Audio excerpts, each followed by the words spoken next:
ॐ श्रीगुरुभ्यो नमः। हरिः ॐ। गणानां त्वा गणपतिगुं हवामहे कविं कवीनामुपमश्रवस्तमम् ज्येष्ठराजं ब्रह्मणां ब्रह्मणस्पत आनः शृण्वन्नोतिभिः सीदसादनम्। महागणपतये नमः। ॐ सहना भवतु सहनौ भुनक्तु सह वीर्यं करवावहै तेजस्विनावधीतमस्तु मा विद्विषावहै। ॐ शान्ति शान्ति शान्तिः। ॐ भूर्भुवस्सुवः तत्सवितुर्वरेण्यं भर्गो देवस्य धीमहि धियो यो नः प्रचोदयात्।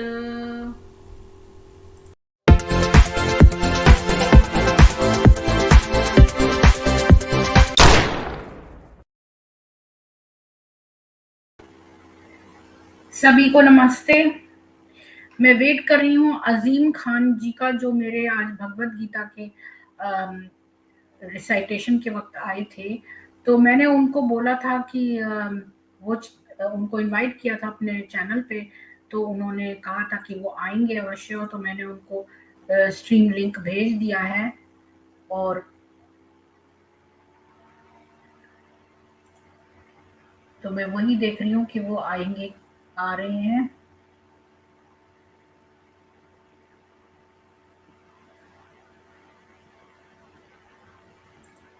तो मैंने उनको भेजा है लिंक, तो मैं वेट कर रही हूँ उनका। तब तक आप लोगों में से किसी के कोई प्रश्न है तो वो मैं ले सकती हूँ। तो अजीम खान जी, जब मैं भगवत गीता का पाठ कर रही थी तब वो मुझसे कह रहे थे कि आपके स्ट्रीम पर तो लोग बहुत कम आए हैं और ज्यादातर लोग जो हैं वो वहां बैठे हुए हैं। अम, तो ज्यादातर लोग वहां बैठे हुए हैं, दूसरे चैनल्स पे बैठे हुए हैं जहाँ पर एक्स मुस्लिम्स आते हैं। तो उनका ये कहना था कि अपने सनातन के ग्रंथों को सुनने के लिए कोई आ नहीं रहा है यहाँ पर भगवत गीता सुनने के लिए, बल्कि लोग एक्स मुस्लिम्स के चैनल्स पर हिंदू बैठे रहते हैं और इस्लाम के विरुद्ध बातें सुनना ज्यादा पसंद करते हैं। तो ये प्रश्न का जवाब उन्हें दीक्षित जी ने दिया था। तो दीक्षित जी, मैं गई हुई थी तो दीक्षित जी ने शायद उनको ये जवाब दिया था इस बात का कि तो फिर आप उनको क्यों नहीं बोलते, जो जाकिर नाइक जैसे बहुत सारे इस्लामी हैं जो हिंदू सनातन धर्म के विरुद्ध बात करते हैं, तब आप उनको क्यों नहीं रोकते कि वो क्यों इस्लाम की बातें न करके और सनातन की बातें कर रहे हैं। तो जब आप उनको नहीं रोक रहे तो आप यहाँ पे आके ये प्रश्न क्यों उठा रहे हैं। तो मैं वेट करती हूँ अजीम खान जी का, क्योंकि अजीम खान जी कह रहे थे कि वो आने को तैयार हैं और इसलिए मैंने उनको जो है लिंक दिया था। तो मैं उन्हीं का वेट कर रही हूँ।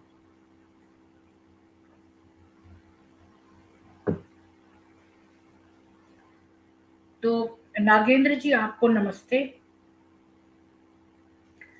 तो किसी के कोई प्रश्न है तो पूछ लीजिए मेरे से, चाहे वो सनातन के हों चाहे वो इस्लाम पे हों। आज ये स्ट्रीम जो है वो अजीम खान जी के लिए रखी है और उन्हीं का मैं वेट कर रही हूँ। तो मेरे पास उनका कोई और शिन चैन जी, आपको हर हर महादेव। और शिन चैन जी, कोई रुद्र जी की कोई विवाह नहीं हो रहा है, वो उनकी बहन आई हुई है तो इसलिए वजह से वो घर में बिजी चल रहे हैं, उनकी कोई शादी नहीं हो रही है। तो मुझे नहीं पता, शायद आपने कहा था या किसी और ने कहा था, तो इस वजह से रुद्र जो है वो बिजी हैं। तो मैं उनका वेट करती जा रही हूँ। वो एक बार फिर से चेक करती हूँ जाके उन्होंने कोई कमेंट ना लिखा हो, क्योंकि मेरे पास उनका ईमेल एड्रेस वगैरह नहीं है पाठ में, तो मैंने उनको जस्ट यूट्यूब पे उन्होंने जो कमेंट किया था वहीं पर उनको जो है वो भी दे दिया है, लिंक भी दे दिया है, सब चीज़ें वहीं पर दी हैं। तो मैं 1 सेकंड में चेक कर लेती हूँ कि वो उन्होंने कोई मेरे को लिखा ना हो कोई आंसर, तो इसलिए मैं चेक कर लेती हूँ 1 सेकंड में।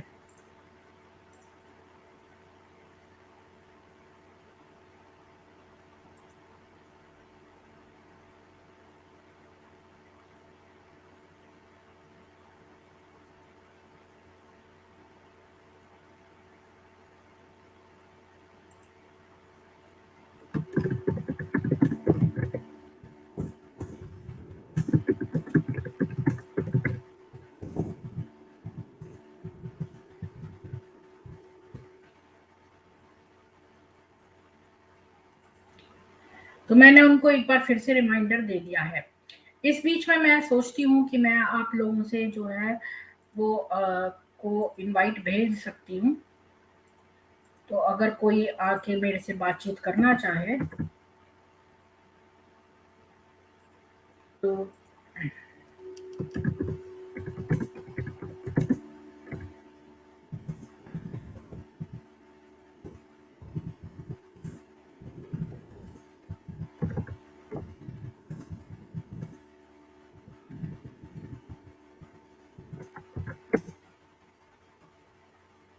जी। तो ठीक है, इनका प्रश्न लेते हैं। गीता जी का, I will ask question on Sanatan दीदी। शिव पुराण में मुझे कुछ बातें समझनी है। क्या सच में गणेश जी ने शिव जी को घर में नहीं घुसने दिया था और इस वजह से शिव जी ने गणेश जी का सिर काट दिया था? तो ये मैंने अपने गणेश के मैंने गणेश जी का महात्म्य में जो वीडियो किया है उसमें आप जाके देखिए कि ये एक सिंबॉलिक है। पुराण जो है वो अ, हमारे होली स्क्रिप्चर्स नहीं है, पर पुराण जो है उसमें ऐतिहासिक और काल्पनिक कहानियां दोनों हैं जो कि सिंबल है।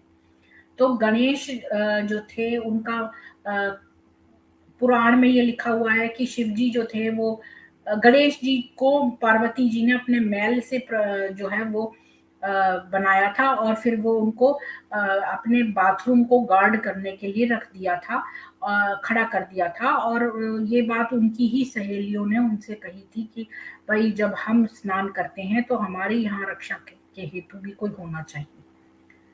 तो मैं इसका बता देती हूँ। वैसे ये आ गए हैं अजीम खान जी, अभी ड्रॉप हो गए। तो उन्होंने जो है उनका मस्तक काट दिया था, उन दोनों में युद्ध हुआ गढ़ों में और ये सब हुआ। और एंड में आपको बस संक्षिप्त में बता देती हूँ कि ये एक सिंबल है। जब हम फेस्टिवल्स करते हैं तो उस समय हमारे अंदर रजस और तमस गुण आ जाते हैं। फेस्टिवल्स की एनर्जी जैसे अ, ज़्यादा खा लेना फेस्टिवल्स के वक़्त और ये सब, तो ये सारे जो हैं ये है मैल। तो पार्वती में मैल कहाँ से आया? तो ये जो पार्वती है वो पार्वती जो है वो फेस्टिवल्स का रिप्रेजेंटेशन है।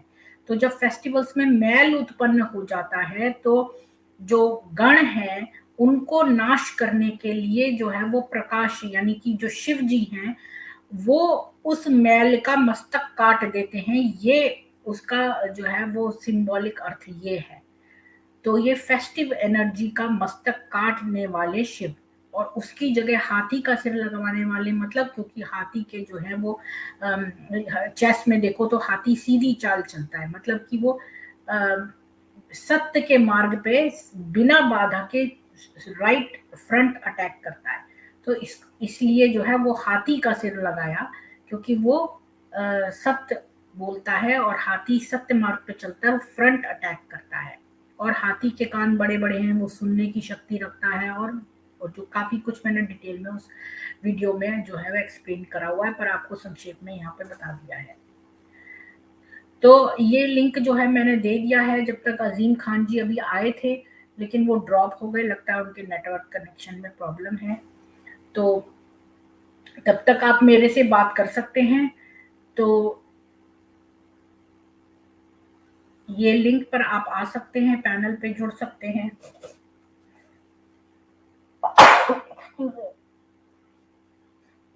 तब तक आप बात कर सकते हैं और फिर अजीम खान जी आए तो आप जा सकते हैं।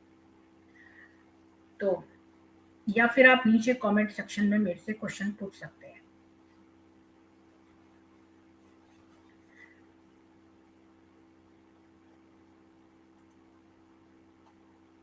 तो किसी को कोई क्वेश्चंस पूछने हैं?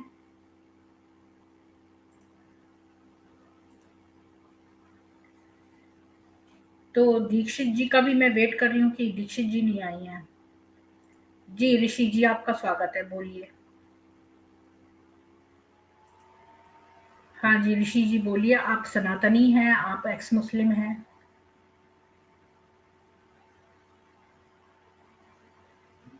हम्म, बोलिए ऋषि जी। मैंने ही सवाल उठाया। जी बोलिए। ये मेरी आवाज आ रही है? आ रही है, बोलिए।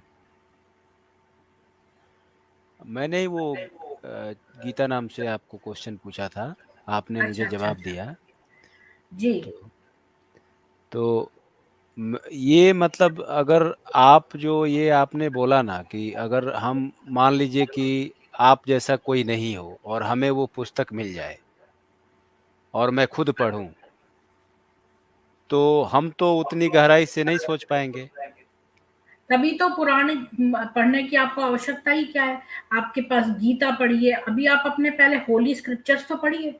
आप अपनी पूरी भगवत गीता पढ़िए, वेद पढ़िए, उपनिषद पढ़िए, 108 उपनिषद है और 4 वेदों में पता नहीं, मेरे को नंबर नहीं पता कि कितने श्लोक हैं। तो इतने सारे जो हैं श्लोक आप पढ़ेंगे, तो पहले अपने ग्रंथ पढ़ेंगे या आपने, जैसे आपका मेन सब्जेक्ट है, आप कोई सब्जेक्ट में कर रहे हैं, मान लो आप मैथ्स ऑनर्स कर रहे हैं, तो जो मैथ है वो पहले पढ़ेंगे या सब्सिडरी इंग्लिश पढ़ेंगे?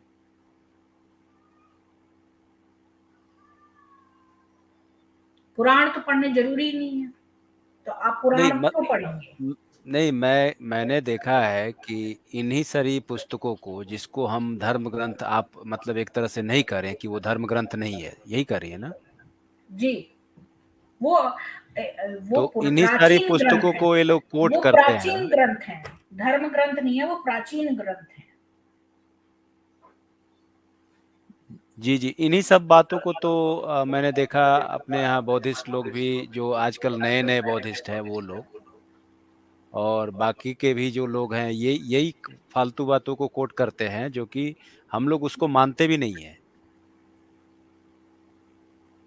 हाँ, तो वही बात तो है कि आप पहले अपने ग्रंथ पढ़िए, जो हमारे होली स्क्रिप्चर्स हैं, वेद, उपनिषद और गीता, वो पढ़ेंगे आप। अब अपनी लाइफ में आपका काम जो है ग्रंथों का दोष निकालना नहीं है, उनसे प्राप्त ज्ञान को हासिल करके अपने जीवन में लाना है। तो जो है हमारा समय कीमती है, हम अपने दुनियावी कामों से ही हमारा समय जो है वो सांसारिक कामों में ही सारा खर्च हो जाता है। तो जो समय बचा हुआ है उसमें हम ऐसी किताबें पढ़ेंगे जो हमारे लिए इम्पोर्टेंट हैं और हमारे धर्म ग्रंथ हैं। तो जब हम उनकी मास्टरी कर लेंगे, तब हमारे में इतना ज्ञान हो जाएगा कि हम जो है पुराणों में छिपी हुई जो सिंबॉलिक कहानियां हैं उनके बारे में पता करें, और ऋषियों और स्कॉलर्स से भी जो है वो इस बारे में जो हमसे ज्यादा ज्ञान रखते हैं उनसे हम जो है डिस्कशन करके, और वो काल जो कहानियां उदाहरण स्वरूप दी गई हैं उनके बारे में पूछ सकते हैं। तो राय जी मैं आपको बाद में लूंगी, ये अजीम खान जी आ गए हैं, तो आप लोग दोबारा आ जाइएगा पैनल पे, मैं आपको अभी रिमूव कर रही हूँ, क्षमा चाहती हूँ राय जी। हाँ जी, तो आप लोग नीचे बैठ सकते हैं कमेंट सेक्शन में, जब इनसे बात खत्म हो जाएगी तब मैं वापस राय जी और ऋषि जी को बुला लूंगी। तो अजीम खान जी, आपका स्वागत है, बोलिए। नमस्ते नमस्ते प्रीति जी, क्या हाल है नमस्ते, आपके? कैसे हैं आप, बोलिए। ठीक हूँ मैं। तो आप कह रहे हैं कि आप मुस्लिम हैं, राइट? जी। तो आप शिया हैं, सुन्नी हैं, इंडिया से हैं, पाकिस्तान से हैं, कहाँ से हैं? मैं इंडिया से ही हूँ और जी। सुन्नी जमात से। जी। अच्छा, तो आप अपने बारे में बताइए थोड़ा सा, आप कट्टर हैं, नमाज 5 टाइम पढ़ते हैं क्या, तबलीगी जमात में हैं, एक्सेट्रा एक्सेट्रा? हाँ, नमाज तो खैर मैं 5 टाइम की पढ़ता हूँ, 4 टाइम की हो जाती है वैसे, 5 टाइम की तो नहीं अच्छा, हो पाती है। और आप तबलीगी जमात में जाते हैं? हाँ, नहीं, मैं नहीं गया आज तक। आप कह सकती हैं कि नॉर्मल कोई भी मुस्लिम होता है वैसा मान सकती हैं। ना मैं अच्छा, कभी जमात में गया, ना कभी कहीं गया। तो आप पसमानदा मुसलमान हैं, राइट, या अशराफ हैं? ये मुझे मालूम नहीं, ये तो मैंने सिर्फ आप ही के मुंह से सुना है कि हाँ, ऐसा भी कुछ होता है। मैंने ऐसे हाँ, कभी मतलब नहीं जो देखा था। एक्चुअली में मैं बताती हूँ, जो जो इंडिया के लोकल मुसलमान हैं वो पसमानदा हैं, और जो अपने आप को तुर्की और जगह जगह का आया हुआ बताते हैं वो अशराफ हैं। और देखा जाए तो जो जो बाकी जैसे मुसलमान है आपके, जैसे जैसे आप सोच लो फारूक अब्दुल्ला हो गया, महबूबा मुफ्ती हो गई, मुझे नहीं पता, ये जो बड़े इंपॉर्टेंट पोस्ट पे बैठे हुए हैं, ये इनके बच्चे तो सारे विदेश में पढ़ते हैं, और इन्होंने जो है पसमानदा मुसलमान, जो अपना लोकल बेचारा गरीब मुसलमान है, उसको लगा दिया जिहाद में, और खुद के बच्चे हैं बाहर विदेश में। जैसे ही कोई आपत्ति आएगी तो ये तो तुरंत भाग जाएंगे विदेश, और रह जाएंगे बेचारे लोकल गरीब मुसलमान, जो बेचारा अपना किसी तरह पैसा जोड़ जोड़ के हज करता है, मौलवी मदरसे में पैसा देता है, और जक़ात में पैसा देता है, उस वो बेचारा जो है वो बलि का बकरा बनता है, उसको तो लगा देंगे ये जिहाद में, एक्चुअल जिहाद वो करेगा, और ये लोग अपना निकल जाएंगे विदेशों में, क्योंकि इनके बच्चे तो वहाँ हैं, इन्होंने वहाँ का बाहर का विदेश का वीज़ा ले रखा है। चाहे वो राहुल भट्ट हो, ये सब महेश भट्ट और इनकी आलिया भट्ट इनके हों, या ये हेलो हॉलीवुड के, हॉलीवुड बोल रही हूँ, बॉलीवुड के एक्टर्स हों, ये लोग, तो ये सब जो हैं अमीर हैं, इनके बच्चे बाहर विदेश रहते हैं, इनके पास जगह-जगह के पासपोर्ट, वीज़ा हैं, तो ये अपना आराम से निकल लेंगे, और फँसेगा बेचारा गरीब मुसलमान। मैम देखिए, सोसाइटी के तौर पे तो ये तो हर इंसान करता है कि मैं अमीर हूँ तो वो गरीब है, ठीक है। लेकिन इस्लाम के तौर पे तो इस्लाम ने तो ऐसा नहीं कहा ना कि अशराफिया या पसमानदा। इस्लाम तो ऐसा नहीं कहता कोई अशराफिया है कोई पसमानदा है। मैंने तो आज तक नहीं देखा ऐसा कोई भी इस्लाम कोई में तो ऐसा बोलता है। 72 फिरके हैं, और एक ही फिरका जन्नत जाएगा, और एंड तक वो किताल करता रहेगा। ये तो आपकी किताबों में ही लिखा है, ये आपकी किताबों में वो लिखा तो है। वो इंटरनल मैटर है हमारा, वो हम सुधार लेंगे वो अपना, कि कौन जाएगा कौन नहीं आपकी जाएगा वो तो एक आवाज में दूसरी ना है। वो डिस्टरबेंस आ रही है, या तो आप मुंह दबा के बहुत धीरे से वैसे बात कर रहे हैं, कुछ आवाज क्लियर नहीं आ रही है आपकी। अब ठीक है। अ, मैं एक बात कहना अब चाहूँगी कि बेहतर है। मनीष कुमार जो बैक स्टेज में बैठे हैं, प्लीज़ वापस चले जाएँ, क्योंकि ये मैंने लिंक जो दिया था ये केवल अज़ीम खान जी के लिए लिंक दिया है, उस पर लिखा भी हुआ है ये लिंक जो है अज़ीम खान के लिए है। तो हाँ जी, बोलिए। हाँ, मैं यही कह रहा था मैडम, मैंने सिर्फ ये चीज आप ही के मुंह से सुनी है कि पसमानदा और अशराफिया, लेकिन ना हमारी ऐसे सोसाइटी में मैंने ऐसा देखा है, ना मुझे ऐसा कहीं लगता है। जी, तो आप जो है ना वो बहुत कम जानते हैं एक्चुअली में। तो आप सीधे-साधे हैं, आपको ज़्यादा पता नहीं है। तो आप जो है वो धीरे-धीरे आप पता करेंगे तो आपको मालूम चल जाएगा। तो मुझे भी ऐसे ही पता चला है, मैं भी कोई बहुत ज़्यादा नहीं जानती थी। तो यही मैं कह रही हूँ कि जो जो लोकल मुसलमान है वो फँसता है। आप ऐसा समझ लीजिए, ये जो अमीर मुसलमान हैं, इनके बच्चे सब विदेश रहते हैं, और ये भी विदेश में कई-कई पासपोर्ट रखते हैं, अपना दूसरे देशों का रखते हैं। ये तो कोई भी अगर सिविल वॉर हुआ इंडिया में तो ये तो अपना निकल लेंगे, और जो बेचारा गरीब मुसलमान है वो फँसेगा। हाँ, वो बात आपकी ठीक है, लेकिन इस्लाम ने तो नहीं कहा ना, इस्लाम तो कहता है सब बराबर है। तो आप इस्लाम की बात करिए कि सोसाइटी में क्या लोग क्या बोलते हैं, उसकी बात ही करना बेकार है। चलिए अब आप इसी पे आइए, इस्लाम कहता है कि सब बराबर हैं, क्या आप मुझे कोई ऐसी हदीस या आयत दिखा सकते हैं जहाँ लिखा हो कि कुरान कहता है सब बराबर है? एक हदीस में भी आता है कि अल्लाह के नबी कहते हैं कि किसी अशरफी को किसी अजमी पर, और किसी काले को किसी गोरे पर, या किसी गोरे को किसी काले पर कोई फजीलत नहीं है। इसका क्या मतलब हुआ कि कोई भी छोटा बड़ा नहीं, सब बराबर है इस्लाम की नजर में। अब सोसाइटी के तौर पे देखा जाए तो लोग अपने आप को बड़ा छोटा समझते हैं, ये मैं मानता हूँ। बोलिए अब तो आप। सबसे पहले तो आपने जो बात कही वो कही है कि मुसलमानों के बीच में, जबकि आपकी जो किताब है कुरान, उसका जो अल्लाह है, अगर अल्लाह को मैं गॉड के इक्वल मानूं कि परमेश्वर सुप्रीम बीइंग के बराबर, तो उसने जो है वो दो तरह के लोग बनाए हैं, एक तो बिलीवर्स और एक नॉन बिलीवर्स। और आपकी कुरान कहती है कि बिलीवर्स जो हैं वो जाके नॉन बिलीवर्स को मार डालें। अच्छा, ये आपकी कौन से किताब नॉन जो है, बिलीवर्स? मैं हाँ, मैं आपको बता देता आपके हूँ। साथ शेयर करती हूँ।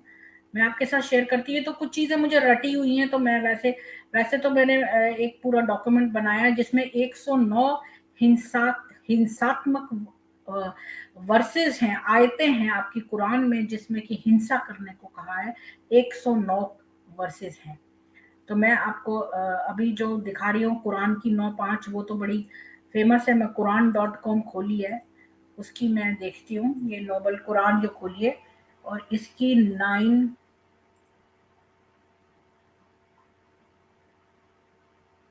9:5। अब ये मैं इसको थोड़ा सा और बड़ा भी कर देती हूँ ताकि आपको नज़र में अच्छा आ जाए।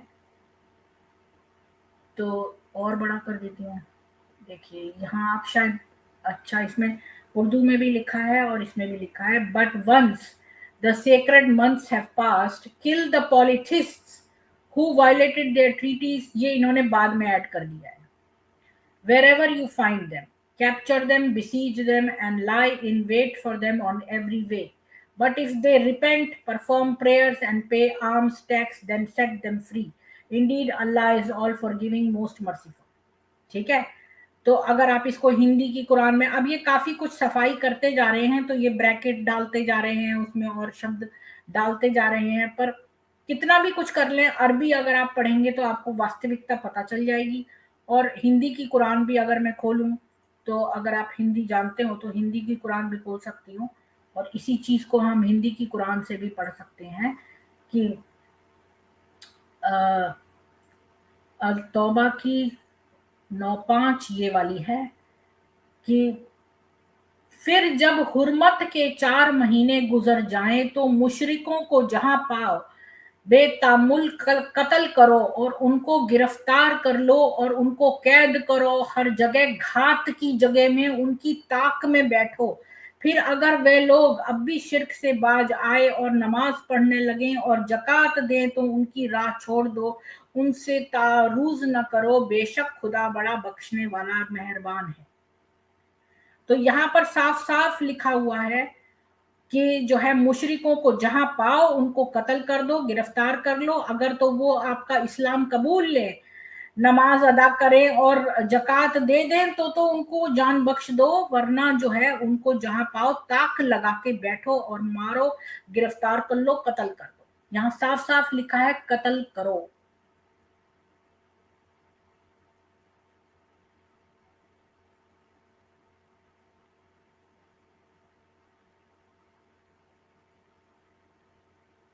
आप हैं जी, आप क्या कहना चाहेंगे इस बारे में?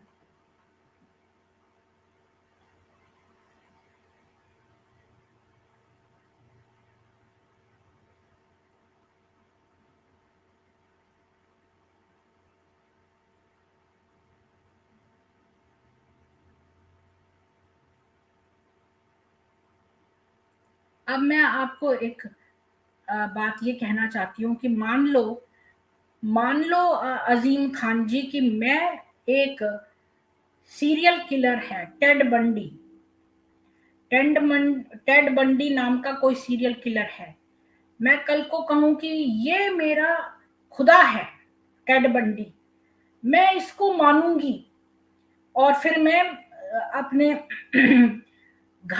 कई घरों को लूट कर उसका माल जो है कुछ लोगों को, बंदों को देकर उन्हें अपनी गिरोह बना लूं अपना। मान लो मैं गैंगस्टर हूं और ऐसा एक गिरोह बना लूं और टेड बंडी को अपना खुदा मानूं।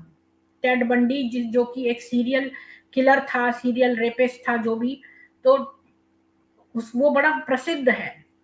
तो मान लो मैं कल को कहूं कि ये मेरा खुदा है और मैं ऐसा एक गिरोह बना लूं और जहां जहां मैं लूट करूं, लूट का सामान जो है मेरे बंदों को मिलेगा, मेरे टीम के मेंबर्स को, तो वो भी खुश होंगे, तो वो आगे भी लूट में मेरा साथ देंगे, हमारी टीम बढ़ती जाएगी। और टेड बंडी को मैं अपना खुदा मानूं और कोई भी टेड बंडी के खिलाफ एक शब्द भी बोला तो उसका सर तन से जुदा कर दूं। इस विषय में आप क्या कहेंगे?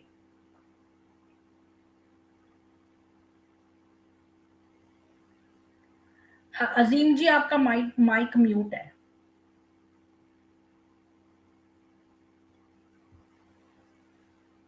अजीम जी, आपका माइक म्यूट है। और आपकी एक और आईडी यहाँ पे पीछे बैठी हुई है, ये भी अजीम जी है।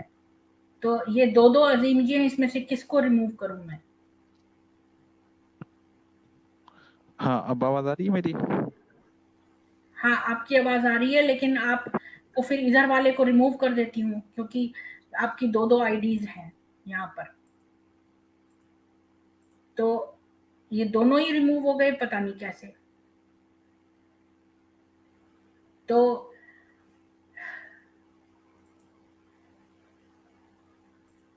शायद वो दोबारा जुड़ेंगे।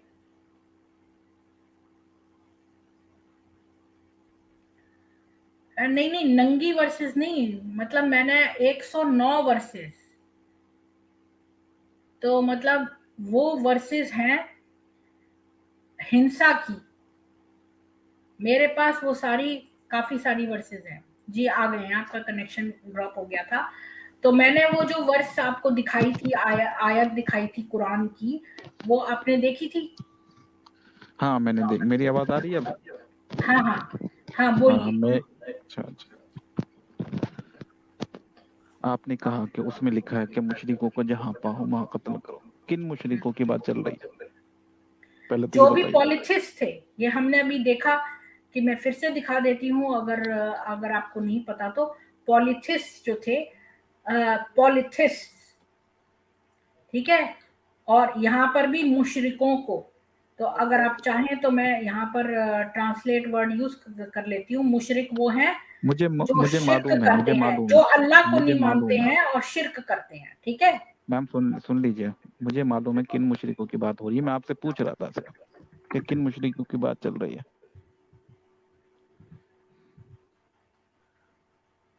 तो पॉलिथिस वो हैं जो बहुदेववादी है, जो बहुत सारे भगवानों को मानते हैं, ठीक है।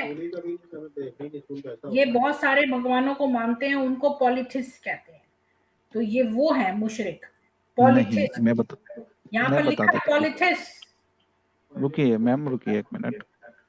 मैं ये बोल रहा हूँ, जिन जो मुशरिकों की इंग्लिश बात वाली हो रही है कुरान वो मुशरिक हैं जिनसे एक ट्रीटी हुई थी, संधि हुई थी। उन मुशरिकों की बात हो रही है कि उन्होंने एक मुआहदा तोड़ा। उन मुशरिकों से जाके लड़ो, उनको मारो। बाकी ये नहीं कि किसी भी इंसान को या किसी नॉर्मल इंसान को जाके हाँ, मारो। नॉर्मल ऐसा इंसान नहीं को। है। मैं तो आपको नहीं बहुत लिखा सारे, गया। आप इसके ऊपर बोल रहे हो, मैं तो आपको प्रूफ ही प्रूफ की झड़ी लगा दूंगी। आप बोलो, मैं आपको 50 प्रूफ दे सकती हूँ, इसमें से निकाल निकाल के, कि खैबर की लड़ाई में कहाँ कहाँ जो है ये मोहम्मद गए अपने गिरोह के साथ, और वहां पर लोगों को अटैक किया। वो बेचारे क्राफ्ट्समैन थे, उनके पास न औजार थे लड़ने की, न कोई अस्त्र शस्त्र थे, ना ही उनको लड़ना आता था। उनसे तक जाके उनकी जमीनें खींच ली।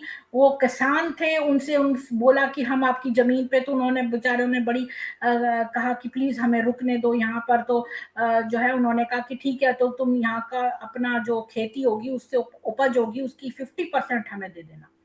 तो बिना मेहनत करे मोहम्मद दूसरों से माल लूट लूट के खाता था।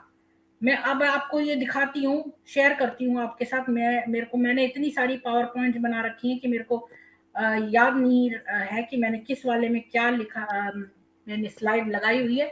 पर मैं आपको बता सकती हूँ कि मैं आपको बहुत सारे एग्जाम्पल दे सकती हूँ। सारे जो अटैक्स थे वो मोहम्मद ने किए, आप यहाँ पर बात नहीं बना सकते हैं बिल्कुल भी, क्योंकि मेरे पास ऐसी बहुत सारी एग्जाम्पल्स हैं कि मोहम्मद ने जाके लोगों को अटैक किया। वो बेचारे लड़ना नहीं जानते थे, किसान थे, उनके पास हथियार नहीं थे। मोहम्मद ने औरतों को बेच बेच के हथियार खरीदे। मेरे पास बहुत सारी आयतें हैं, कहाँ तक डिफेंड करोगे? गलत हाँ, चीज को मुझे कभी नहीं मालूम है, डिफेंड आपके करना चाहिए। आपने बहुत सारा डाटा बना रखा है, वो तो खैर एक दूसरी हाँ, बात है। लेकिन मैं मैंने ये कह डाटा रहा जो हूँ है कि वो एक। डायरेक्टली कुरान और हदीसों हाँ से उठाया है, हाँ, अब और सुनिए वो भी मेरी बात सही सुनिए। वाली, वो भी सही हाँ, वाली। ठीक ठीक है, वो सही होगा। हाँ, आपके पास। मैं ये कह रहा हूँ, एक ऐसी कोई आयत बताइए जिसमें सिंगल वर्ड हो कि किसी नॉन बिलीवर को सिंगल। हाँ, पॉलिथिस अभी दिखाया तो आपको, पॉलिथिस।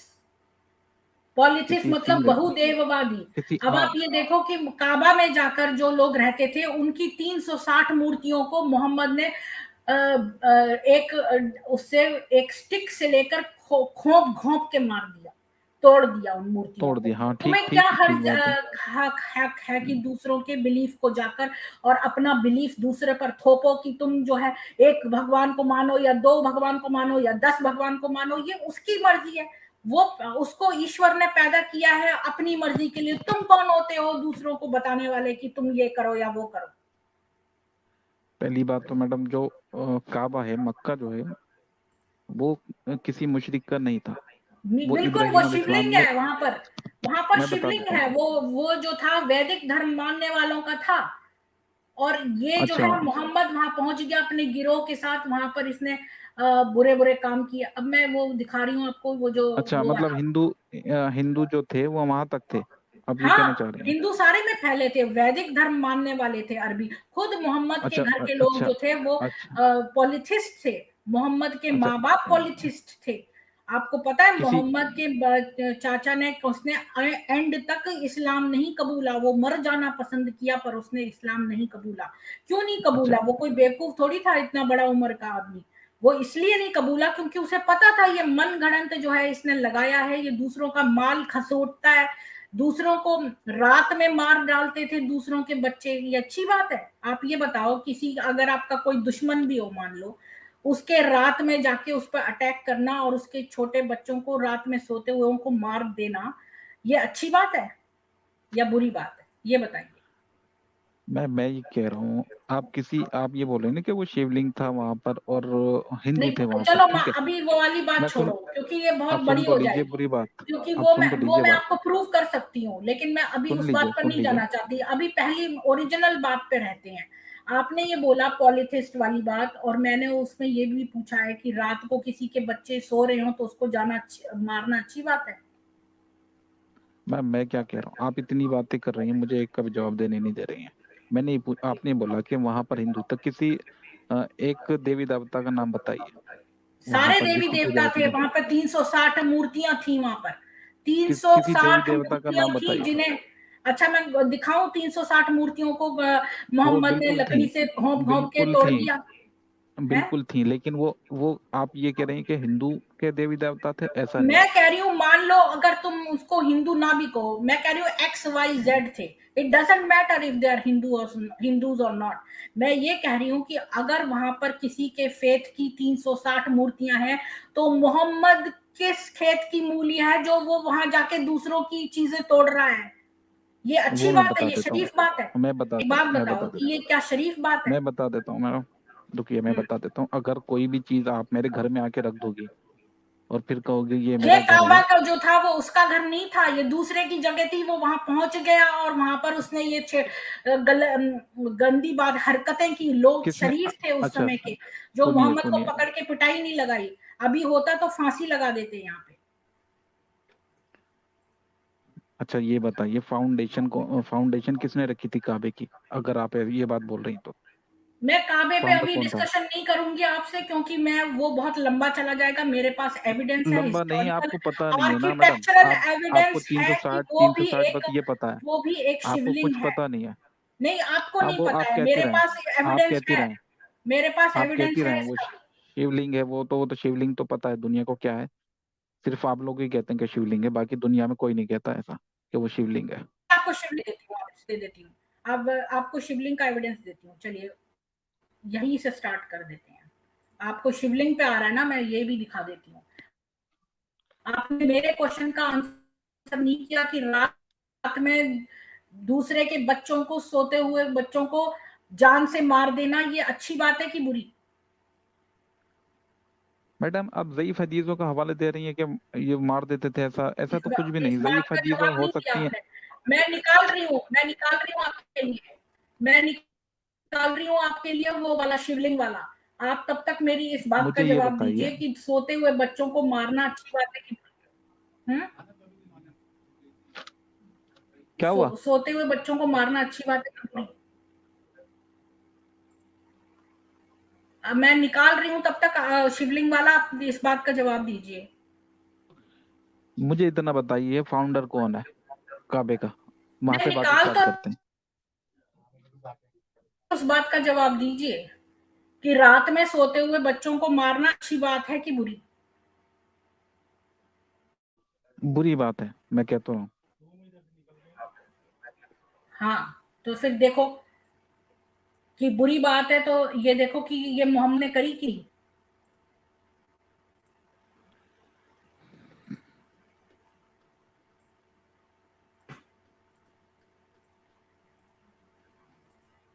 क्योंकि आप अच्छे हो अजीम खान जी, मैंने जब आपसे बात की तो मैं समझ गई कि आप अच्छे लड़के हो। आपको मालूम नहीं है क्योंकि आपने कुरान खुद नहीं पढ़ी, हदीसें नहीं पढ़ी। ये सही मुस्लिम की हदीस नंबर 4550 है और इसमें लिखा है कि साब बिन जत्थामा ने मोहम्मद से कहा कि हम लोग रात को पॉलिथिस के बच्चे जो हैं नाइट रेड अपने रेड में मार देते हैं।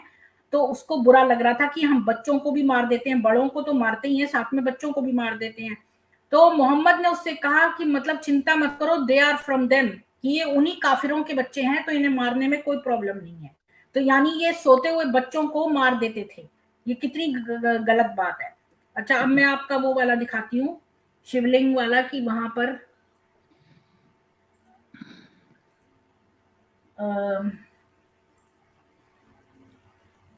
ये है, ये है जो काबा का है, वो भी शिवलिंग है। क्योंकि ये हमारा शिवलिंग जो है ना, ये लिंग, ये बहुत गंदे परवर्टेड माइंड वाले सोचते हैं कि ये पुरुष का अंग है, पर ऐसा नहीं है। ये जो पहली बार ये उत्पन्न हुआ था तो ये एक लंप था, क्योंकि ये यहाँ पर भगवान ने मैनिफेस्ट किया तो उसका अंश छूट गया, तो उसका अंश रह गया, तो वो अंश एक लंप था, तो वो इस फॉर्म में था। ऐसे तो हमारा न्यूक्लियर रिएक्टर भी इसी शेप का है, तो क्या आप उसको भी लिंग कहोगे? उसको भी मतलब किसी के पुरुष का मतलब ऑर्गन कहोगे, प्राइवेट पार्ट कहोगे मतलब? और ये देखो, ये काबा में है, ये भी शिवलिंग है। ये ब्लैक स्टोन ऑफ काबा है, अल हजर अल अस्वाद, तो ये भी शिवलिंग है। और यहाँ पर देखिए कि यहाँ पर क्या 13 पेज एक पैम्फलेट था जिसमें काबा एक हिंदू टेम्पल है कि नहीं, तो यहाँ पर ओक है, वो कहते हैं कि अरेबिया में, अरब में वैदिक धर्म के लोग रहते थे, वैदिक पास्ट के थे, और वहां पर ऐसे इंस्क्रिप्शंस मिले हैं, ऐसी लिखाई मिली हुई है पत्थरों पर, जिससे पता चलता है कि वहां वैदिक लोग रहते थे अरब में। और वहां पर लेजेंडरी किंग विक्रमादित्य का के वहां पर इंस्क्रिप्शंस मिले हैं, जो कि एक डिश में मिले हैं काबा के अंदर। तो काबा के अंदर राजा विक्रमादित्य की एक इंस्क्रिप्शन मिली है। और according to Oak, the text of the alleged inscription is taken from the page 315 of an anthology of poetry entitled Sayar ul Okul, Sayar Siyarul Okul meaning the memorable words. ये अरबी में मेमोरेबल वर्ड्स को कहते हैं सियार उल ओकुल। और इसको प्रीति ma'am, बात 1742 सुनिए। में सुल्तान सलीम के ऑर्डर पे कंपाइल किया गया था। और उस समय एक्चुअल सुल्तान था महमूद वन सुल्तान सलीम थ्री, जो 1761 से 1808 पर जिसका राज्य चला था वहां पे। और earlier work of prophet Muhammad का अंकल जो था अमर बिन हिशाम, जो उसका चाचा था मोहम्मद का हिशाम, जिसका की पोएटिक नेम था अबू अल हकाम, यानी कि उसका अरबी में मीनिंग होता है father of wisdom, who had refuse to convert to Islam, जिसने कि इस्लाम में कन्वर्जन करने से मना कर दिया। And first modern version published in 1864 in Berlin. 1864 में बर्लिन में इसका मॉडर्न वर्जन छपा है, इसकी पोएट्री का। और वहां पर भी लिखा है ये बात कि वैदिक पास्ट था, और वहां पे इंस्क्रिप्शन भी मिला है। और बेरूट में 1932 में इसका दूसरा पब्लिकेशन हुआ। और ओक कहते हैं that the anthology is kept in Maktab e Sultania library, वहां की लाइब्रेरी का नाम है मख्ताब ए सुल्तानिया लाइब्रेरी। और वहां पर, और इस्तांबुल तुर्की में है, जिसको का नाम बदल के अब गलतासाराय लिसेसी स्कूल रख दिया है। तो अब वहां पर भी इसके इसके बारे में सब कुछ मिलता है। इसकी जानकारी कि यहाँ पर अरब में वैदिक ओरिजिन के लोग रहते थे, और ये वहाँ जो है शिवलिंग है ये काबा के अंदर, जिसकी कि ये लोग वो करते हैं परिक्रमा। अच्छा, तो मैम तो तो फिर आप दावा परिक्रमा क्यों भी नहीं ये ठोकते? देखिए ना, ये सारे सुनिए कल्चर जो है परिक्रमा सुनिए करने के, मेरी बात। अगर आप मंदिर गए ठीक, हैं तो हमारे जो विग्रह होते हैं हम उनकी भी परिक्रमा करते हैं, हम उनकी 7 बार परिक्रमा करते हैं। तो परिक्रमा करना ही एक एक हिंदू वैदिक उससे निकला है। तो वहां पर जो है सब लोग ये जाकर अब मक्का में परिक्रमा कर रहे हैं, ये एक्चुअली वैदिक शुरू में ये थी जो इन्होंने अडॉप्ट कर ली है। हमारे भविष्य पुराण में मोहम्मद का जिक्र लिखा है कि वो मलेच्छ जाति का था और उसने पेशाची अधर्मिक एक रिलीजन स्टार्ट किया, ये लिखा हुआ है हमारे भविष्य पुराण में, जीसस का नाम भी लिखा हुआ है। तो हमारे पास सारी जो है वो मौजूद है। अच्छा, ठीक है मैंने मैम, आपको मैंने वो भी दिखा बात दिया सुनिए, कि रात को ये लोग बच्चे मारते थे, तो अब आपको बात सुनिए पता मेरी। चल गया कि मोहम्मद की कोई भी वो नहीं थी, उसके वो अच्छे और बुरे का ज्ञान अगर होगा तो वो धूर्त था। मतलब धूर्त क्या था, मतलब वो अन्यायी था। छोटे बच्चों को, सोते हुए छोटे बच्चों को मारना एक बहुत महापाप है, और ये पाप मोहम्मद करता था। मैंने इसका सबूत आपको दिखा दिया है। और उसके लिए भी आपने कहा है, क्योंकि आपके अंदर एक नॉर्मल कॉन्शियंस है, आप एक अच्छे इंसान हैं, तो आप जान सकते हैं कि किसी बच्चे को रात में सोते हुए को मारना पाप है। ये आपकी अच्छी कॉन्शियंस है। इसको चाहिए आप अपनी सत्य की तरफ लगाएं।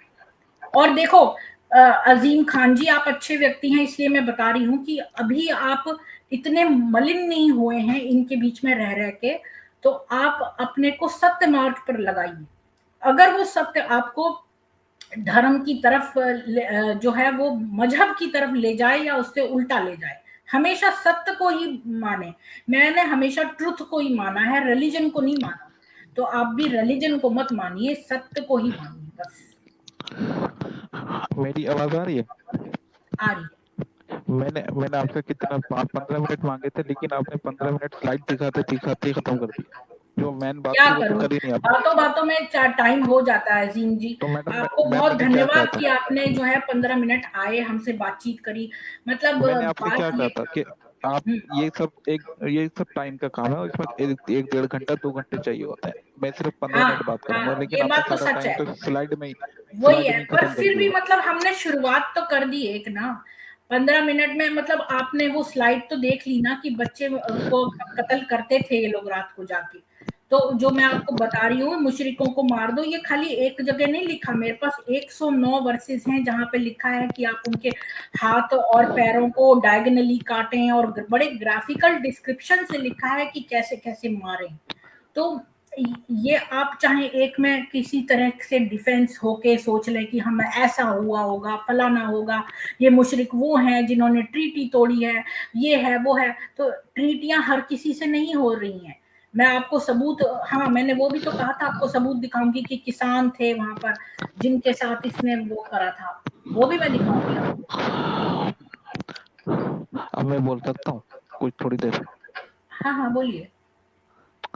जब हमारी उस टाइम बात चल रही थी तो मैंने क्या कहा था कि किस पे बात करेंगे? हाँ, मानवता पे, मैं तो मानवता की थी।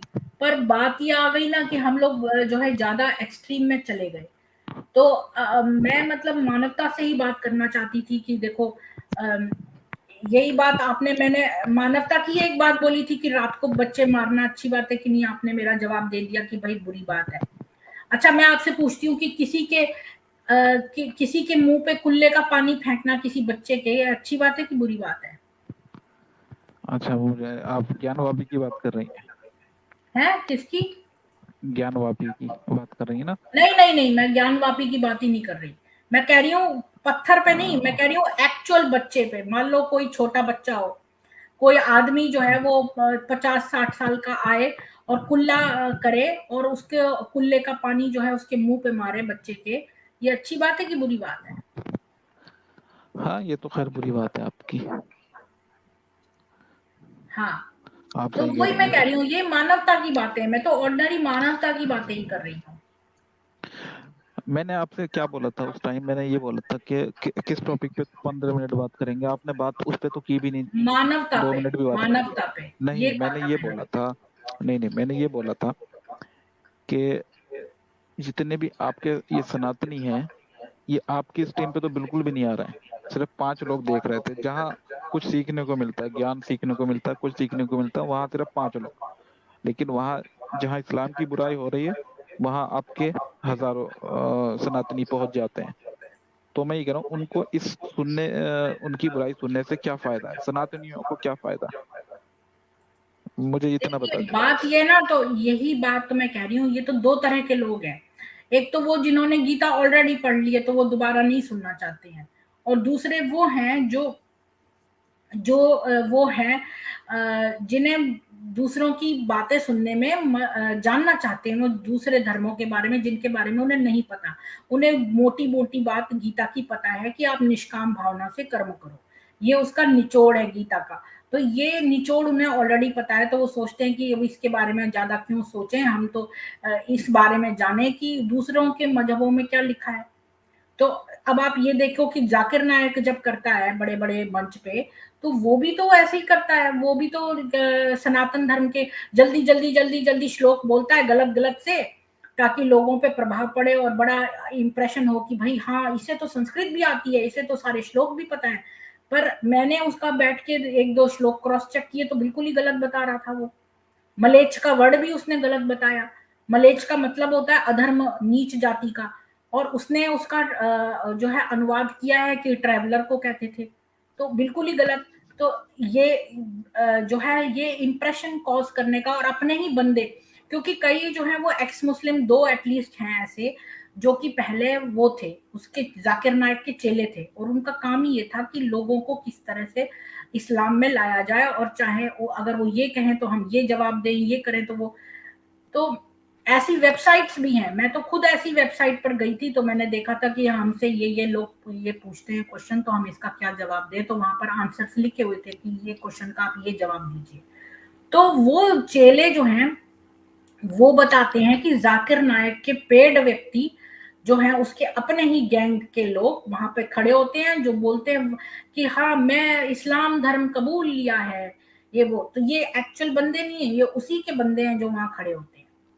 तो वहां पर भी तो कई लोग क्यों बात करते हैं सनातन की, जाकिर नायक क्यों करता है बात सनातन की, जब उसे सनातन से मतलब नहीं है, और इतने सारे लोग क्यों जुड़े होकर वो ये सब सुन रहे हैं।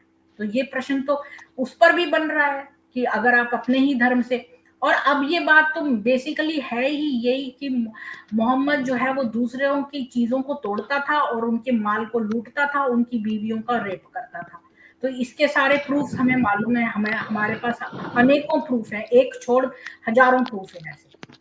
तो ठीक है, इसलिए ठीक है। जो है आपको वो, अगर खुशी मिलती है तो आप ऐसा समझ के सुन के खुश हो सकती हैं, कोई बात नहीं है। नहीं नहीं, लेकिन मेरे को मैं बस खुशी नहीं इतना कह मिलती, रहा मेरे को था, तो अत्यंत दुख होता है। मेरे को क्यों मेरी बात खुशी तो सुनिए मिलेगी आप, अजीम जी, मैं ऐसी नहीं हूँ। मेरी बात मेरे सुनिए। को मेरे अगर कोई पापी व्यक्ति है तो उसको देख के तो मुझे दुखी होगा कि ये क्यों पापी है, ये भी अच्छा होता। अगर मैं कोई मेरा पापी व्यक्ति इतना को कि आप भी देखोगे, अब देखो, ये देखो आप चेक भी कर सकते हो घर जाके, सही बुखारी की बुक नंबर 3 और हदीस नंबर 19 इंटरनेशनल रेफरेंस है, और वैसे 77 है नंबर। महमूद बिन रबिया कहता है जब वो 5 साल का लड़का होता था, मोहम्मद साहब जो है वो बाल्टी से पानी निकालते थे, उससे कुल्ला करके उसके मुंह पे कुल्ले का पानी फेंकते थे।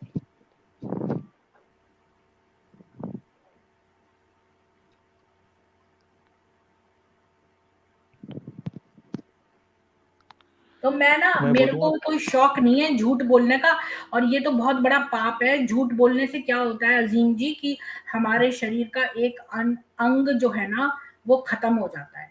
पता है आपको कि हम जब भी झूठ बोलते हैं हमारे शरीर का एक भाग जो है वो खत्म हो जाता है। तो मैं कोई इतनी बेवकूफ नहीं हूँ कि किसी के बारे में जो है गलत सलत बोलूं और अपने शरीर का भाग काटती रहूं। मैं बहुत केयरफुल होती हूँ कि मैं ट्रुथ बोलूं, और मैं उसको इतना क्रॉस चेक करती हूँ ये देखने के लिए कि कहीं मेरे शब्द मुंह से कोई गलत बात ना निकल जाए। मैं इसके लिए बहुत पर्टिकुलर हूँ। और दूसरी बात ये है अजीम जी की जो लोग वेद पढ़ते हैं, तो वेद जो है वो बहुत ही प्योर मन से पढ़ने चाहिए, और अपनी जीभ जो है, चूँकि हम सरस्वती मंत्र पढ़ते हैं, तो हमें बहुत ही केयरफुली जो है वो अपने जीवन का आचरण करना चाहिए। वही कोई ऐरा गैरा नत्थु कह रहा को हम वेद नहीं पढ़वाते थे। वेद उन्हीं को पढ़ना होता था जिनकी जबान जो है हमेशा सत्य बोलती हो, सत्य मार्ग पे हो। मैं बहुत केयरफुल रहती हूँ कि मैं किसी भी व्यक्ति, और ऐसा व्यक्ति जो कि हिस्ट्री में जिसका नाम हो और किसी का कोई लोग उसको फॉलो करते हों, जो जिनका वो नबी हो, उसके खिलाफ मैं कल को कोई एक भी झूठी बात कहूंगी तो दूसरे क्या, मैं खुद अपने आप को माफ नहीं कर पाऊंगी, क्योंकि ये तो बहुत गलत बात है कि किसी व्यक्ति के लिए हम झूठ बात बोले। तो इसलिए मैं बहुत ही केयरफुल रहती हूँ, और स्पेशली नबी जैसे व्यक्ति के लिए तो हमें और भी केयरफुल रहना पड़ेगा कि हम क्या चीज बोल रहे हैं। तो इसलिए मैंने इतना ढूंढा है और इतना कुछ क्रॉस चेक करा है और उसको वेरीफाई किया है, और इतनी ज्यादा सबूतों और सपोर्टिंग चीजों के साथ में इतने दावे के और कॉन्फिडेंस के साथ आपको सत्य बता रही हूँ। अब इस सत्य से आप आंख मूंद के अपना ब्लाइंडली जो है दूसरे मौलवियों और अशिक्षित लोगों जिनका खुद का बिजनेस जो है लोगों को भ्रमित करने पे चलता है, वो कभी आपको सत्य नहीं बताएंगे। उनको सत्य पता है, लेकिन वो इसलिए नहीं बताएंगे क्योंकि वो इतनी किताबें पढ़ते हैं, उनको सब कुछ मालूम है। लेकिन वो आपको झूठ इसलिए बोलेंगे कि उनकी दुकान चलेगी कैसे। फिर अगर कल को सारे मौलवी मुल्ला जो हैं ये अनएम्प्लॉयड हो जाएं तो ये अपने परिवार का पालन पोषण कैसे करेंगे। और दूसरे मौलवी, अगर आप फेसबुक पे देखो तो इतने सारे एड्स हैं कि भाई हमारा हलाला करा दो, 5 लाख 1 लाख भरे पड़े हैं। मैं आपको दिखा दूंगी फेसबुक पे। तो एक एक पूरा अगर आप टाइप करो मुता निकाह या फिर हलाला टाइप कर दो तो उसी से निकल आएंगे ये साइट्स। तो उसमें इनको फायदा है, बहुत सारी विमेन के साथ जो है सेक्स करने का उनको मौका मिल रहा है। ये सब उनका जाता रहेगा अगर वो मोहम्मद के ऊपर ही उनका ये खड़ा हुआ है झूठी बातें एक ऐसे हिंसात्मक और रेपिस्ट और पेडोफाइल के ऊपर। तो अगर उनकी दुकान ढह जाएगी तो इसलिए वो करें क्या, वो बता नहीं सकते आपको सच। सच बताने से तो वो अपने पेट पे लात मार देंगे, ऐसा कौन आदमी करेगा। इस वजह से नहीं करते, इतना उनका धर्म और इतनी वो नहीं है, वो कोई हरिश्चंद्र नहीं है कि सत्य बोले चाहे मरने की नौबत आ जाए पर फिर भी सत्य बोले। ऐसा आपको केवल सनातन के में ही ऐसे स्टोरीज मिलेंगे जहां पे सच बोलने के लिए जो है हरिश्चंद्र ने चांडाल क्या काम किया। उसके बेटा और उसकी वाइफ मर गए और उसका भी उसको लाश के देने के पैसे नहीं रहे, फिर भी उन्होंने सत्य नहीं छोड़ा। तो ऐसे एक्सट्रीम एग्जांपल्स आपको मिलेंगे ही नहीं इस्लाम में। इस्लाम में आपको अलतकिया बताया जाएगा कि आप झूठ बोलो ताकि आपका एक अंश नष्ट हो जाए। तो मैं तो ये सोचती हूँ कि ये कोई बड़ा दुश्मन होगा मुसलमानों का जिसने इसको लिखा, क्योंकि उसने मुसलमानों को गहरे गड्ढे में डाल दिया इस तरह से। क्योंकि अब वो पतन की तरफ जा रहे हैं और उनको पता भी नहीं है, वो सोच रहे हैं कि हम जन्नत पाएंगे। एक और भी बात सोचो ना कि ये जो है गीता में लिखा है कि आप निष्काम भावना से काम करो, और यहाँ पर तो भावना ही भावना है भाई। यहाँ तक कि सेक्स अभी भी 4 वुमेन हैं और मरने के बाद 72 हूरे हैं। तो मतलब कामना से भरा पड़ा है, काम वासना की फीलिंग से उनकी सोच हर वक्त, मतलब स्वर्ग के बाद भी सेक्स करने को मिले। ये एक नेवर एंडिंग प्रोस्टिट्यूशन हाउस हो गया है, मतलब कि ये जन्नत ना होके एक डिवाइन ब्रथल हो गया है। तो ये देखो, तो ऐसा ये कितनी काम वासना सिखा रही है मुसलमानों को, ये गलत चीज है। और अगर आप गीता पढ़ोगे उसी से आपका मन शुद्ध होगा कि निष्काम भावना से दूसरों की सेवा करो। कि कोई उसमें ये मत सोचो, ये सोचो कि भगवान ने दिया है हमें सब कुछ, ये सब कुछ भगवान का है, हमारा नहीं है। हमारा जीवन भी हमारा नहीं है। और देखो मरते समय हम ये सोचेंगे कि हम परमेश्वर से मिले, हम सुप्रीम बीइंग से मिले, हम ईश्वर से मिले, हम गॉड से मिले, न कि ये सोचेंगे कि हम वहां सेक्स करने को मिले। ये कितनी गलत सोच है, ये कितनी गलत है।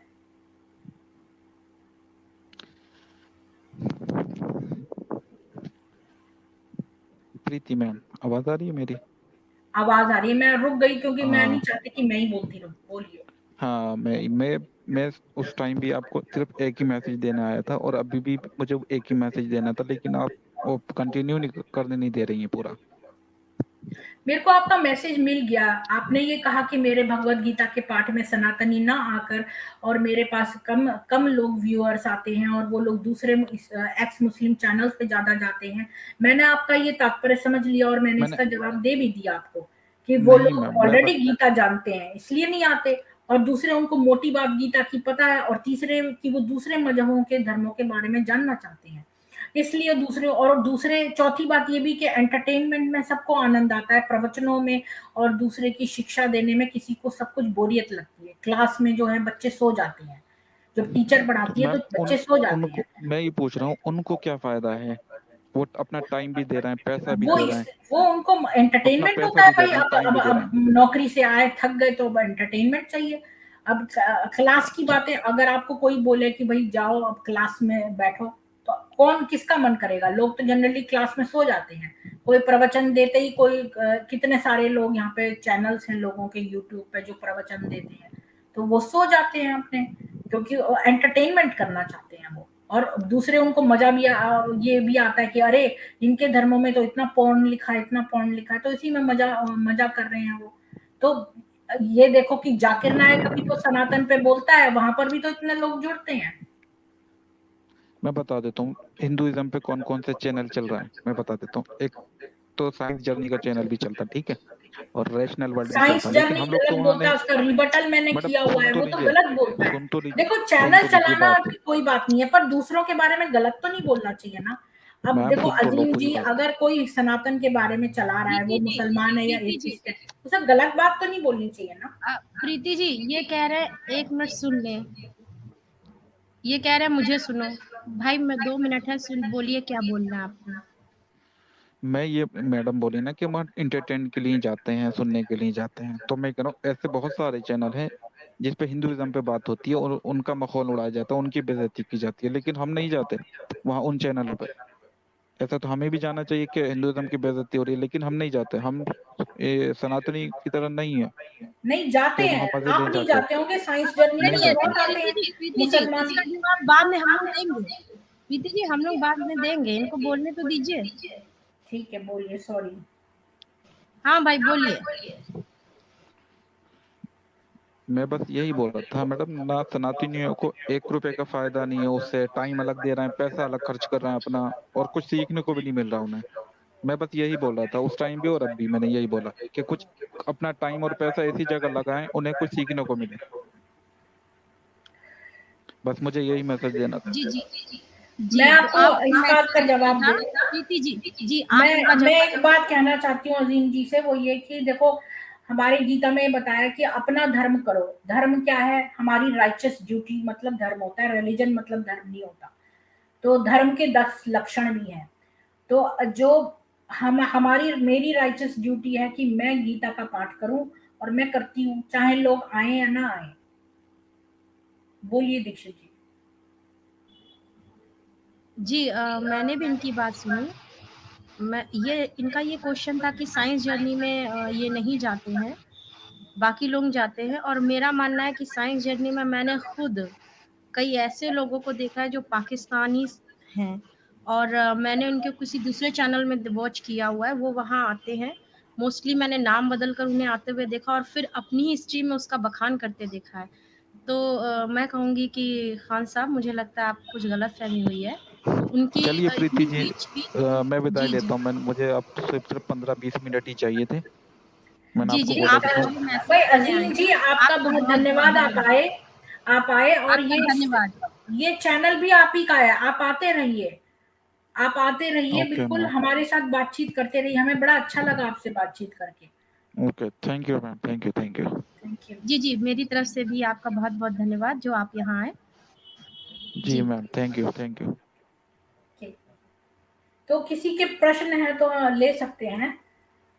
तो मैम मैंने नोटिस किया किसी के प्रश्न नहीं थे, अच्छा और ये अच्छा। भी अपना मैसेज देने आए थे, और जो कि मुझे लग रहा है बिल्कुल रॉन्ग बेस पे था। आप एक नहीं कई चीज़ें देखते हैं और ये तो चल रहा है। मैंने देखा यूट्यूब में ये तो बहुत चल रहा है कि साइंस जर्नी से लोग कितना अटैच हैं और कितने उसमें मुस्लिम अटैच हैं। जो क्वेश्चन पुट अप करते हैं साइंस जर्नी, वही क्वेश्चन मुस्लिम नाम बदल करके कहीं और पुट अप करते हैं। ये चल रहा है और मैंने वॉच किया है। लेकिन इस ये तो स्ट्रीम में ऐसी किसी का बातें कर नाम रहे हैं, लेना साइंस ठीक जर्नी नहीं पे है। तो बहुत लोग आते हैं, साइंस जर्नी पे तो बहुत मुसलमान आते हैं, ये क्यों कह रहा है बहुत ऐसे? आते हैं मैम, बहुत हाँ, आते पता हैं। नहीं और इसमें को कहाँ से। यही नहीं, अब इन्होंने कहा साइंस जर्नी और चल रहा है, मैं कह रही हूँ कि अपने ये सैम भाई जो हैं, इन्हीं को ये जाके रोक ले। क्या ये रोकेंगे? नहीं रोकेंगे। इन्होंने जाकिर नायक के खिलाफ एक भी पिटीशन दायर की कि भाई ये लोग इस तरह क्यों बोलते हैं किसी के धर्म को? एक भी एफआईआर दर्ज की इन्होंने? एक भी एफआईआर मौलाना मौलवी के खिलाफ दर्ज होती है जो साफ साफ बोलते हैं कि हिंदू धर्म में ऐसा था? कई वीडियोस पड़ी हुई हैं, पहल आप हाँ, करें। बिल्कुल। अच्छा, पहले जो आए हुए थे वो 2 लोग कौन थे? एक मनीष तो आए थे ऊपर, वो आ रहे थे, और एक और बैठे हुए थे ना, 2 लोग बैठे हुए थे। तो मैं उन लोगों से पहले कहूँगी कि वो लोग आ जाएँ जो पहले आए थे, पर वो मैंने उन्हें पैनल से हटा दिया था, क्योंकि ये आ गए थे अज़ीम खान, और इन पर मैंने थंबनेल बनाया था, तो मैं इसलिए चाहती थी इनको पहले ले लूँ। और ये पहले से मेरे से बोल रहे थे कि मैं खाली 15 मिनट के लिए अवेलेबल हूँ, इसलिए। तो कौन आए थे दीक्षित जी, आपको याद है ऊपर कौन बैठे थे? कोई 2 लोग आए थे, तो वो लोग कर सकते हैं। जी, वो सनातनी वॉरियर जी थे, और ये थे, खान साहब थे, हम थे और मैम।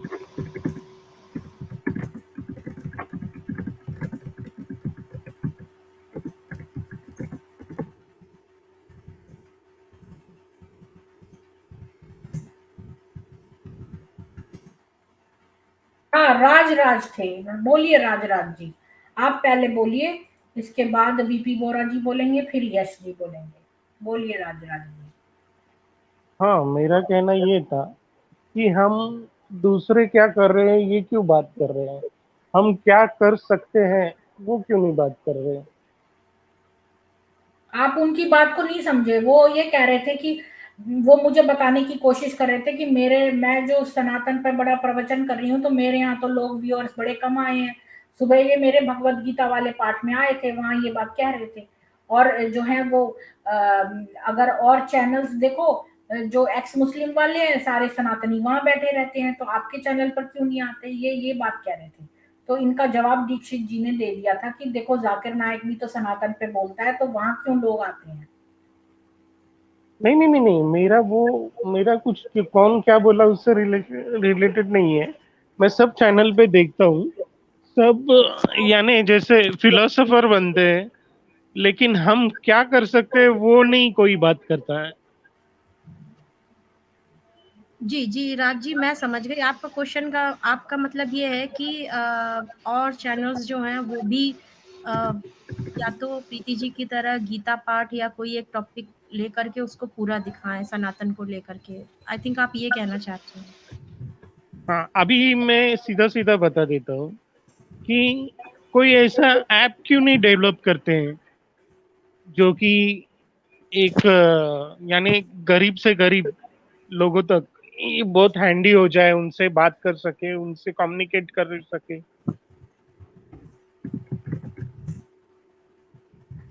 राजराज एक जी, आपकी साधना बात ऐप है, क्लियर नहीं जो आ रही। मंत्र जाप की ऐप है, एक है साधना ऐप करके, ऑलरेडी बनी हुई है। नहीं, सनातन हिंदू करके एक कोई ऐप बना दीजिए, देगा कोई तो अच्छा है, ताकि उस ऐप से सनातन के बारे में बोल भी सके और कोई हमारा मैसेज भी पहुंचा सके। और ऐप में क्यों जुड़ेगा कोई? क्योंकि उसमें कोई अपन कुछ बेनिफिट्स दे सके, कोई कोर्स टाइप, एक यानी स्ट्रांग ऐप मैं बन तो जाएगा अपने ऐसा। यूट्यूब पर ही कर रही हूँ, यूट्यूब पे कर रही हूँ। एक मैं करूंगी स्ट्रीम राम सीता जी की एज पर करूंगी। एक मैं करूंगी गायत्री मंत्र का वैदिक उच्चारण, क्योंकि गायत्री मंत्र हर घर घर में पढ़ा जाता है। तो एटलीस्ट मैंने मंत्र सीखे हैं, तो उसमें से मैं खाली गायत्री मंत्र का जो है बता दूंगी, ताकि सब लोग जो है उसका सही उच्चारण कर सकें। और एक इस पे कर लूंगी दूसरा, मतलब एक राम सीता पे हो गया, एक गायत्री मंत्र पे हो गया, और जो लोग कहेंगे और उस पर कर लेंगे। जी, अब उसकी चांस है बोलने की, किसकी? वीपी बोरा जी की, इसके बाद यश जी। बोलिए बोरा जी, नमस्ते। नमस्ते। मैं तो अभी अभी जुड़ा था, और वो पहले सब जुड़े थे, वो कहते थे कि उन चैनलों पर सनातन की होती है, मैं तो उनको देखता ही नहीं। जब आप देखते नहीं है तो आपको क्या पता उस पे क्या होता है। एक तर्कपूर्ण बात तो कहे ना आदमी कि जब आप देखते ही नहीं है तो उस पर क्या एक्सप्लेन हो रहा है, क्या उस पे डिस्कशन हो रहा है, आपको क्या पता। नंबर 2, अभी अभी ये भाई साहब कहते हैं कि सनातन पे कोई ऐप बनाओ। तो सनातन के बहुत से ग्रंथ है, वेद की ट्रांसलेशन हिंदी भाषा में तो थोड़ी बहुत हो सकती है, बाकी भाषाओं में शब्द नहीं है वैसे तो उसकी कंप्लीट ट्रांसलेट कर दे। उर्दू में, इंग्लिश में तो बिल्कुल नहीं मिलेंगे, फिर भी कोशिश करी हमारे विद्वानों ने। नहीं है वैसे हैं हैं हैं? तो ऐसे है कि सनातन बहुत बड़ा, बहुत बड़ी एक फिनोमेना है। आपको समझने के, आप एक साइंस को समझने के लिए आपको फिजिक्स, केमिस्ट्री, बायोलॉजी के भी कई पार्ट है, जूलॉजी है, बॉटनी है, ये है, फिजिक्स के भी कई पार्ट हो जाते हैं, केमिस्ट्री के भी, ऑर्गेनिक, नॉन ऑर्गेनिक का, फलाना ढीमकड़ा है। तो ये एक बहुत बड़ा सब्जेक्ट है, बहुत बड़ा सब्जेक्ट है। सनातन को समझने के लिए आपको कई जन्म लेने पड़ेंगे, कई जन्म लेने पड़ेंगे। आप साइंस पढ़िए, आप साइंस पढ़िए और उसके हिसाब से आप देखिए कि साइंस में जैसे लिखता है कि मैं बिल्कुल अपने विचार है और यहाँ मैंने प्रयोग कर दिया है, यहाँ तक सही है, आगे और रिसर्च हो सकती है। ऐसा ही सनातन है, ये अनादि और अनंत है। आज सनातन शब्द का अर्थ समझ लीजिए कि ये अनादि और अनंत है? तब आपको समझ में आएगा कि ज्ञान का कोई था नहीं है, ज्ञान की कोई सीमा नहीं है, असीमित है। तो असीमित जो ज्ञान है वही विज्ञान है। विशिष्ट ज्ञान जो है जिसने प्राप्त कर दिया उसने वो अपने नियम प्रतिपादित कर दिए, और जो अभी तक नहीं हो सके या अपवाद है उस पे भी साइंटिस्ट पीछे पड़े हुए हैं। आप 1 मिनट के अंदर एक ऐप में या एक किसी डिवाइस में या एक किताब के अंदर सारा कुछ लिख दो, पूरी दुनिया ध्यान का ज्ञान, तो सर पॉसिबल नहीं है। आप कोशिश करके देखो ना, आप करो, आपको किसी ने मना किया है, आप क्यों नहीं करते? आप ऐप बना लो, ये बना लो, वो बना लो, कोई ऐप दुनिया की बन नहीं सकती जिसमें पूरी की पूरी science, technology, engineering, medical science, सारी आपका की पॉइंट सारी आ गया साइंस। गौरा जी, आपका पॉइंट आ गया। अब मैं उनको लेती हूँ, यश जी। यश जी पहले, या हाँ जी, यश जी आपको नमस्ते। और बाकियों नमस्ते। को मैं बैक स्टेज पे कर दूंगी तो हम सेकंड राउंड में ले लेंगे। धन्यवाद। मैं 30 सेकंड बोलना नहीं नहीं, चाहूंगा अनिमेश। आप बोलिए, 2 मिनट बोलिए, पूरे बोलिए यश जी। हाँ, नहीं मैं ये कह रहा था मैम कि हम लोग क्या है कि अब्राहमिक दृष्टिकोण से सनातन को देखते हैं, तो मैं ये कहना चाहूंगा कि लोग उसको सनातन की नज़र से ही देखें। उस सनातन की नज़र कैसे मिलेगी? सत्यार्थ प्रकाश को पढ़कर मिलेगी। उससे हमें एक तरीके से दृष्टि मिल जाएगी सत्यार्थ प्रकाश को पढ़ने के बाद कि सनातन को हमको कैसे स्टेप टू वर्ड, कैसे आगे स्टेप करना है हमें। उससे हमें दृष्टिकोण मिल जाएगा सत्यार्थ प्रकाश से। तो उसको पढ़ना आरंभ कीजिए। और मैं धीरे धीरे करके उसकी क्लासेस जो है सत्यार्थ प्रकाश की, वो मैं आपसे कहना चाहूंगा मैम, अगर आप दे सकें, प्रोवाइड करवा सकें सत्यार्थ प्रकाश की क्लासेस। सत्यार्थ प्रकाश में जो है वो सबके धर्म लिखे हैं कि राजा का क्या धर्म है, फलाने का क्या कर्तव्य है, ये सब लिखा है। और उसका जो 13th चैप्टर है वो उसमें जो है बाइबल कैसे एक ईश्वरीय पुस्तक नहीं है वो लिखा है, और 14th चैप्टर में कुरान कैसे एक ईश्वरीय पुस्तक नहीं है वो लिखा है। तो मैंने ऑलरेडी 7 वीडियोस बनाए हैं सत्यार्थ प्रकाश के 14th चैप्टर पर कि इस्लाम जो है उसमें कौन से जो है वो कैसे ईश्वरीय किताब नहीं है कुरान। क्योंकि हम जो है ना वो सारे ग्रंथ भगवत गीता कर रहे हैं जो हमारे लिए इम्पोर्टेंट है, और जो ये वाले हैं इनमें से हम पिक करके वो कर रहे हैं जो जो हमारे लिए काम के हैं। जैसे आपका Actually- एग्जाम हो तो आप इम्पोर्टेंट एक्चुअली अगर स्वामी सदानंद जी का चरित्र पढ़ें तो उसमें ये बात लिखी है और ये बात समझाई है, इस चीज पर जोर भी दिया है कि उन्होंने एक सत्यार्थ प्रकाश के उससे ही मतलब यूज से ही उन्होंने बहुत सारे घर वापसी कराई थी सत्यार्थ प्रकाश से, इसलिए मैं सत्यार्थ प्रकाश पे बार बार जोर दे रहा हूँ। तो उसमें जब सत्यार्थ प्रकाश के घर वापसी कैसे करेंगे, वो 14th उसका जो चैप्टर है उसमें ही तो लिखा है कि इस्लाम कैसे, जो कुरान है वो कैसे एक मानवीय किताब नहीं है, तो उससे ही तो उन्होंने करवाया है जो 14th सत्यार्थ प्रकाश है। एक कंपैरेटिव स्टडी है मैम, एक तरीके से नहीं, सत्यार्थ प्रकाश आप सारे खोल के देखिए, जी उसमें जो मैंने बताया सॉरी, अगर आप दोनों को मैं थोड़ा इंटरप्ट कर रही हूँ, अगर हम लोग को यही बात करनी है कि सत्यार्थ प्रकाश में क्या है और या उस चीज है, तो ये हम क्या बैक स्टेज कर सकते हैं? जस्ट क्वेश्चन है। मैं आपको इसका वो ही बता देती हूँ, सत्यार्थ प्रकाश खोल के ही दिखा देती हूँ कि उसमें जो है सारे में ये नहीं है, उसमें खाली 14th और 13th चैप्टर में है, और बाकी सत्यार्थ प्रकाश में वो है कि किसका कौन सा धर्म है, और उसमें मनुस्मृति और वेदों में से लिया गया है और उनमें से चुने हुए श्लोक लिए गए हैं, उसको मिला के सत्यार्थ प्रकाश बनी है। मैंने खुद सारी पढ़ी हुई है, सुनी हुई है एक्चुअली, क्योंकि मैंने जब काम करती थी ना तो मैंने अपने कान में ऑडियो लगा लेती थी और काम भी करती जाती थी, मैनुअल वर्क और जो है वो सुनती जाती थी, क्योंकि मेरे पास टाइम नहीं होता मैं बहुत सारी किताबें एक साथ पढूं, तो कुछ का ऑडियो जो अवेलेबल है तो मैं ऑडियो में सुन लेती हूँ उसको। तो मैं अच्छा, मैंने ये नहीं किया ना शेयर आपसे, एक मिनट।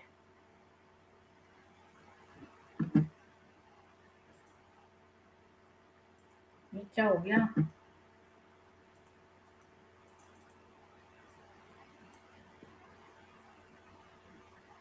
ये आपको दिख रही है स्क्रीन क्या? नहीं, अच्छा, नहीं तो दिख रही है, नहीं ये क्या शेयर हो नहीं गया, हो मेरा रही है। कंप्यूटर स्टिक हो गया लगता है। हाँ, काफी देर से चल रही है ना, इस वजह से। हाँ हाँ, एक मिनट, अब आ गई ना मैं। हाँ, तो अच्छा दीक्षित जी, मैं आपको एक सेकंड पीछे करके, ये शिन चैन जी भी आ गए हैं, ओके तो ओके, आप उन्हें लीजिए। मैं फिर से ले लूंगी आपको। हाँ, अरे दो लोग आ गए हैं, एक शैलेश जी भी आ गए हैं, तो यश जी मैं आपको ये दिखा के फिर मैं शैलेश जी को पीछे ले लूंगी। तो मैं आपके साथ शेयर करती हूँ ये स्क्रीन।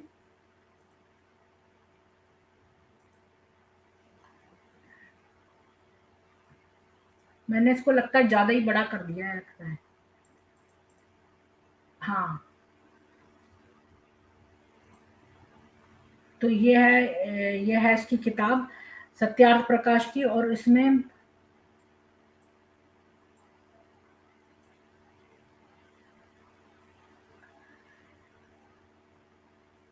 मैं आपको इसकी सूची दिखा देती हूँ। तो इसमें ये लिखा है कि किसका क्या धर्म है, और वो जो उन्होंने घर वापसी की बात कही है वो 13th और 14th चैप्टर से ही कराई होगी, क्योंकि बाकियों में जो है वो खाली धर्म मेंशन्ड है। ये देखिए सत्यार्थ प्रकाश के हैं, तो इसमें प्रथम समुल्लास में ईश्वर व्याख्या क्या है, मंगलाचरण समीक्षा। दूसरे समुल्लास में भूत प्रेता निषेध और बाल शिक्षा और जन्म पत्र सूर्या ग्रह समीक्षा समीक्षा। और तीसरे समुल्लास में गुरु मंत्र, अग्निहोत्र, यज्ञ पात्र, उपनयन, ये सब दिया है ब्रह्मचर्य के हैं। और फोर्थ वाले में दिया है दूर में देश में विवाह के बारे में दिया है सारा, और स्त्री पुरुष के जो वो दिए हैं, गृहस्थ आश्रम का बारे में दिया है फोर्थ में। फिफ्थ में वानप्रस्थ के बारे में दिया है और सन्यास के बारे में, और सिक्स्थ में राज लक्षण और दंड क्या दे और राजा के वो बताए हैं, ठीक है। और सातवें में ईश्वर की स्तुति कैसे करें, ज्ञान के प्रकार, ईश्वर अवतार के निषेध वगैरह। आठवें में दिया है कि सृष्टि के निराकरण और मनुष्य आदि सृष्टि, और ये सब दिया है। और 9th में विद्या और विद्या विषय दिया है, और 10th में आचार और अनाचार के विषय बताए हैं, भक्ष्य और अभक्ष्य क्या है, क्या खाना चाहिए क्या नहीं। 11वें में मंत्र सिद्धि, अद्वैतवाद समीक्षा, मूर्ति पूजा समीक्षा, वैष्णव मत और दूसरे मत, और द्वारिका ज्वालामुखी समीक्षा, रामेश्वर समीक्षा, गुरु महात्मा, ये सब दिया है। और इसमें कबीर पंथ और सारे नानक गुरु दूसरे वाले मजहबों का और धर्मों का ये दिया है, मतलब सनातन की बहुत सारी ब्रांचेस दी हैं इसमें। और फिर 12वें समोल्लास में चारवाक समीक्षा, जो चारवाक और बौद्ध मत था, जो उसको हम नास्तिक मत मानते थे, क्योंकि पहले जमाने में जो वेद को मानते थे उनको हम आस्तिक कहते थे, और जो वेद को न माने उसको नास्तिक, तो ये वाले। और फिर ये सब दिया इसमें जैन और बुद्ध के बारे में। और 13th में जो है वो बाइबल के कैसे नहीं है, या अंजील, बाइबल को अंजील बोलते हैं, तो अंजील कैसे नहीं है। और 14th में जो है वो कुरान इस्लाम। कैसे, हाँ इस्लाम, बस ये है। ठीक है, तो मैंने जो है उसका इम्पोर्टेंट सत्यार्थ प्रकाश का वही है 13th और 14th चैप्टर जो हमारे मतलब का है। तो यश जी आपका बहुत बहुत धन्यवाद आने का। मैं आपको अभी रिमूव कर रही हूँ, आप चाहें तो बैक स्टेज में बैठ सकते हैं, चाहे नीचे बैठ सकते हैं। तो मैं अब लूंगी सुवेद जी और हर्ष जी, इनमें से कौन आया था, अनेक सनातनी वॉरियर, इनमें से कौन पहले आया था वो बोल ले। सनातनी वॉरियर जी आप बोल लीजिए पहले। नमस्ते, बोलिए।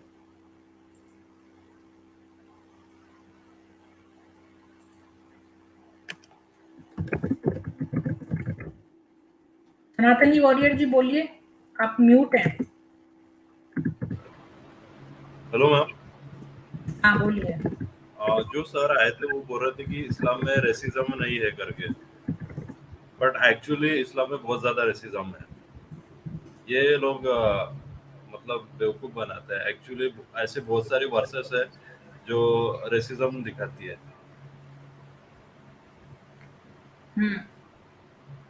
और मैम वो जो सर बोल रहे थे कि सनातनी कंटेंट पर लोग आते नहीं, और इस्लाम में मतलब इस्लामिक कंटेंट में बहुत ज्यादा आते हैं। तो मतलब सनातन इसमें नहीं आते क्योंकि बहुत लेंदी रहते हैं और लोगों को नहीं थोड़ा मतलब बोरिंग लगता है ये सब। हाँ, प्रवचन किसको अच्छा लगता है, प्रवचन सबको बोरिंग लगता है। हाँ, मैं जानती पर उन्हें पता है कि उनका जो कंक्लूजन है वो पॉजिटिव है और उससे बहुत अच्छा नॉलेज मिले, ये सबको सब ये पता है। और मैम इस्लामिक इसमें इसलिए आते हैं क्योंकि वो एंटरटेनिंग तो रहता ही है, बट उसकी वजह से जो भी नॉन मुस्लिम है वो बहुत ज्यादा अफेक्ट हुए, बहुत ही ज्यादा। ऐसे किसी भी रिलीजन की वजह से नहीं हुए, सिर्फ इस्लाम की वजह से हुए। इसलिए ये इस्लामिक टॉपिक्स में नॉन मुस्लिम ज्यादा इंटरेस्ट लेते हैं। सही बोला आपने। इतने सारे लोग जो है वो सुनते हैं कि ये, वो सोचते हैं कि ये हमारा कार्य कर रहे हैं, हमें नहीं करना पड़ा। एक्स मुस्लिम सी इनको इतना माथा पच्ची करके सिर के बाल मतलब खूब जाए, इतना ज्यादा इन लोगों से मदरसा छाप जो इस्लामी आ जाते हैं, जिनको बिल्कुल ही शिक्षित नहीं है और जो मौलवी ने उनको गुट्टी पिला दी है, वो यहाँ के उगलते हैं, तो उनको बिल्कुल आइडिया ही नहीं है। ऐसे लोगों से ये लोग ही बेहतर बात कर सकते हैं सनातनियों की अपेक्षा। हाँ मैम, यही पता ना मुझे। ठीक है, धन्यवाद सनातनी जी। अब मैं आपको मतलब बैक में कर दूंगी अभी। और फिर हर्ष जी, फिर सुवेद जी। तो हर्ष जी आपको नमस्ते, बोलिए। आपका माइक म्यूट है हर्ष जी। हेलो, नमस्कार मैम। हाँ नमस्ते हर्ष जी, बोलिए। मैम मैं ये एक क्वेश्चन था मैम कि मतलब जैसे कि हमारे जो ग्रंथ जो हैं उनमें कहते हैं कि मिलावट कर गई है, तो मतलब इसमें कोई मतलब विद्वान लोग लगे पड़े हैं, मतलब उस मिलावट को दूर किया जाए।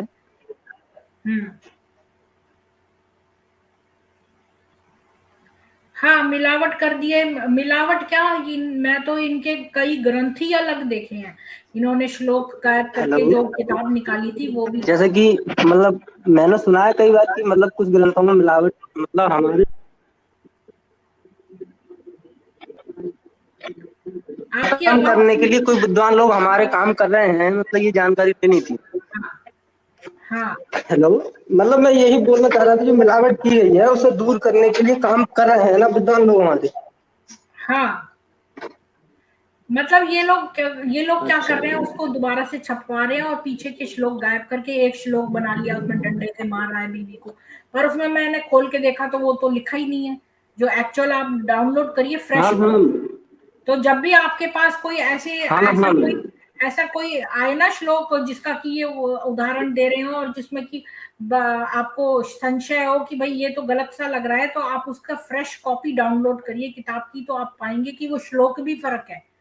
वो ये लोग श्लोक बना रहे हैं संस्कृत का।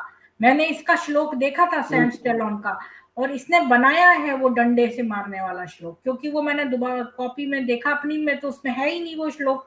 और इसका ये भी है कि ये पीछे के श्लोक भी गायब होंगे इनके, तो इनसे हाँ भी वही तो ये बात, हाँ, ये तो आप बात थोड़ा सही सा है। एक तो काम ये करिए कि फ्रेश कॉपी डाउनलोड करिए, और दूसरे के पीछे के श्लोक देखिए। अगर इन्होंने बोला श्लोक 32 देखो, तो आप 31 पहले देखो और 30 देखो पहले, कि वो उनमें कॉन्टेक्स्ट क्या आ रहा है, तब आपको पता चलेगा इसकी किताब सच्ची है कि नहीं। हाँ सही कह रहे हैं आप। हाँ मैम यही बोलना था थोड़ी, और बाकी समय में आप अच्छा कर रहे हो, आप परफॉर्मेंस अच्छा है, तो मैं धन्यवाद। देखता हूँ आपकी वीडियो। आप लोगों का सहयोग रहे सुनने का, और आप लोग आते रहे मेरे उसमें। सचमुच हाँ में व्यूअर्स बहुत कम है, देखो इस समय ही 33 व्यूअर्स हैं, और पूजा जी जो है देख लो। और मैम एक बात और पूछना था, जैसे कि अब जैसे हम इंटरनेशनल लेवल पे मैम काम करेंगे तो और भाषाओं में ट्रांसफर तो मतलब कन्वर्ट तो करना ही पड़ेगा ना हमें अपने ग्रंथ से, तो हाँ, उसका भी काम धीरे होना धीरे चाहिए। हिंदू जागृत हो रहा है, धीरे धीरे, और कार्य हो रहा है। नालंदा विश्वविद्यालय में हमारे कितने सारे ग्रंथ जो हैं वो नष्ट हो गए, जिनका की ज्ञान जो है लुप्त हो गया। वो तो वेद हमने श्रुति से इतने याद कर रखे थे कि ये रिप्रोड्यूस हो गए, ये भी हाँ तो मैम वो देखो। तो बात ठीक है, जैसा कि हमें अपना, जैसे कि अभी एक सर बोल कर रहे थे कि मतलब हम दूसरी भाषाओं में कैसे कन्वर्ट, क्योंकि संस्कृत के हिंदी के शब्द बहुत, मतलब जैसे कि किसी भी शब्द के अलग अलग मायने अलग अलग रेफरेंस में दे रखे हैं उन्होंने। हालांकि ऐसी बहुत सारे शब्द हैं उन्हें इंग्लिश में कन्वर्ट नहीं किया जा सकता है, लेकिन उसके लिए काम होना चाहिए कि मतलब भाई दूसरे को हम कैसे समझा पाए उसकी भाषा में। बिल्कुल हम्म। ठीक है, आपका धन्यवाद बहुत। सुवेद जी नमस्ते, आप बोलिए। नमस्कार सबको। नमस्ते, बोलिए। और मेरा यहाँ पे ये कहना है कि इस विषय पर कि जब नीयत खराब हो और उसको आगे रख करके जब कोई काम करता है तो उसके सारे साधन उसी ओर लगे रहते हैं, तो ये तो स्पष्ट है कि ये लोग बुरी नीयत के रखते हैं। ये सिर्फ एक मतलब कि ईमान जिसे अंधविश्वास कहा जाना ही उचित ही नहीं, ये है ही वही। तो ये अंधविश्वासी हैं जिनका जो एक फोकस उस तरफ हो गया है, और अब उसको ये डिफेंड करते हैं। ये नहीं देखते कि ये गलत है या सही है, क्योंकि इनको धर्म का कोई ज्ञान नहीं है।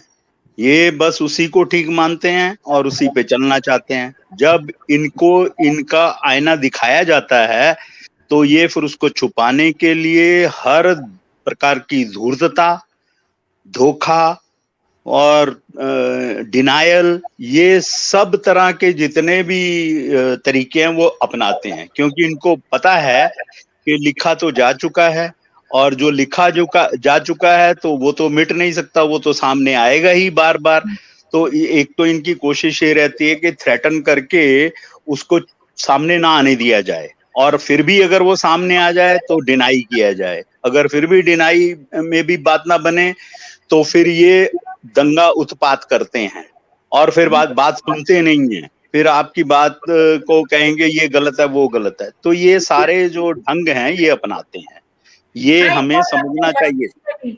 वर्सेस में भी इन्होंने आयतों में चेंज किया है, उसमें ब्रैकेट डाल के लिख दिया है जिनके साथ ट्रीटी की है, तो ये हाँ चीज ये भी सही है, इन्होंने बाद तो में डाला है। हाँ ये आप सही कह रही हैं, और मैं भी इस बात को एग्री करता हूं। पर हमारे लिए दिक्कत ये आ जाती है कि हम उन वर्सेस को कैसे पहचाने, उन शब्दों को कैसे पहचाने जो उन्होंने लिख दिए हैं।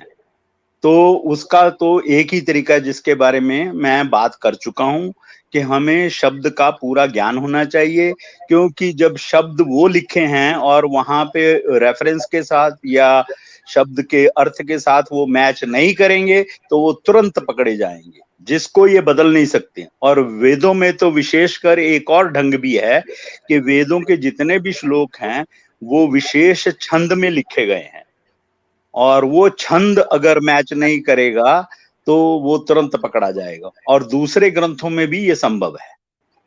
इसलिए छंद ज्ञान और शब्द ज्ञान होना जो है अत्यंत महत्वपूर्ण है, जो हम ये हमारी कमी है कि हम उस तरफ अभी बढ़ नहीं रहे। जी, अगर आप ध्यान से देखें तो ये जो है ना वो क्या नाम है, अरबी में जो लिखा हुआ है वो और भी गंदा है। तो इसलिए जो क्रिश्चियन हैं वो अरबी जो है उससे अनुवाद कर रहे हैं, तो इनका असली जो है घिनौना रूप सामने आ रहा है, क्योंकि इन्होंने तो बहुत उसको मधुरता से लिखा है इंग्लिश में और हिंदी में। अरबी में इनका रियल जो है गंदा घिनौना रूप देखने को मिलता है, अरबी अगर आप पढ़ें तो अब वो लोग ही अरबी से डायरेक्ट अनुवाद कर रहे हैं, क्योंकि ये लोग अरबी तो बदलेंगे नहीं, ये इंग्लिश वालों में ब्रैकेट लगा देते हैं, ये सब काम करते हैं, पर अरबी में नहीं कर सकते। नहीं, अरबी में जो लिखा है, क्योंकि हमें अरबी की भाषा का ज्ञान नहीं है तो ये कुछ भी ट्रांसलेशन कर देते हैं, और हमारे ग्रंथों का भी ऐसा ही करते हैं। अब ईसाई लोग कर रहे हैं ना, तो वो इनका चेहरा सामने लाएंगे। ठीक है, मैंने आपका पॉइंट ले लिया। अब शिन चैन जी नमस्ते, शिन चैन जी नमस्ते, बोलिए। नमस्ते, सबसे पहले तो नमस्ते सभी को। जी।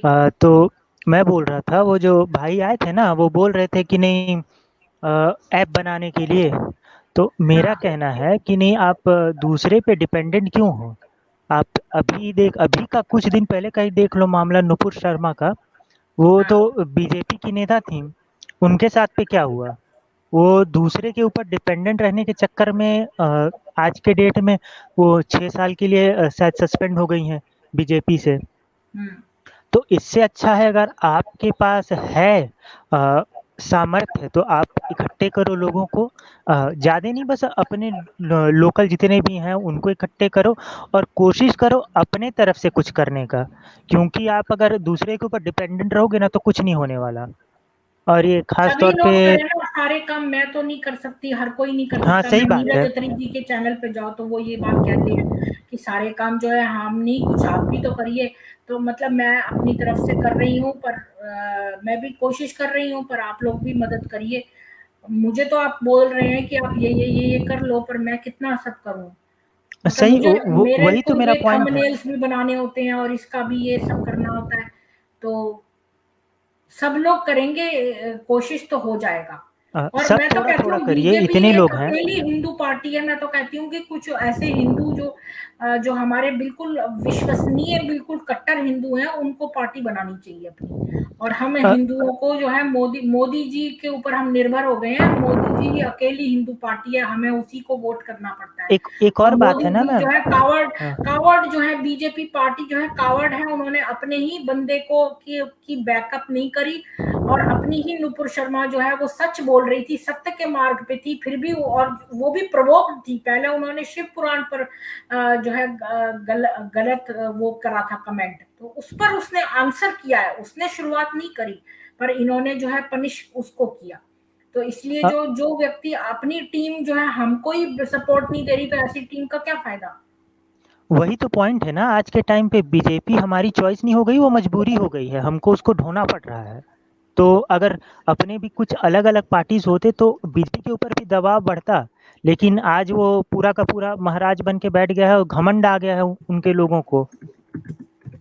ये थोड़ा चेंज करना पड़ेगा। तो इसीलिए मैं बोल रहा कि नहीं, आप जितने हैं आपस में इकट्ठे होइए, उनको एक साथ जोड़िए, और कुछ नहीं तो आप कम से कम अपने यहाँ के जो नेता हैं उनको तो दबाव डाल ही सकते हैं उनके ऊपर कि नहीं तो आप हमारे हित का काम करो।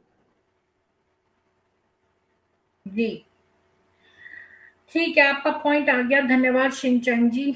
मैं क्या कर रही हूँ, एक एक व्यक्ति से उसके पॉइंट्स लेके फिर ये स्ट्रीम क्लोज करके फिर हम बैक में बैठ के बातचीत करेंगे।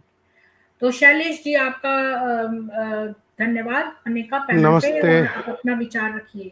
नमस्ते।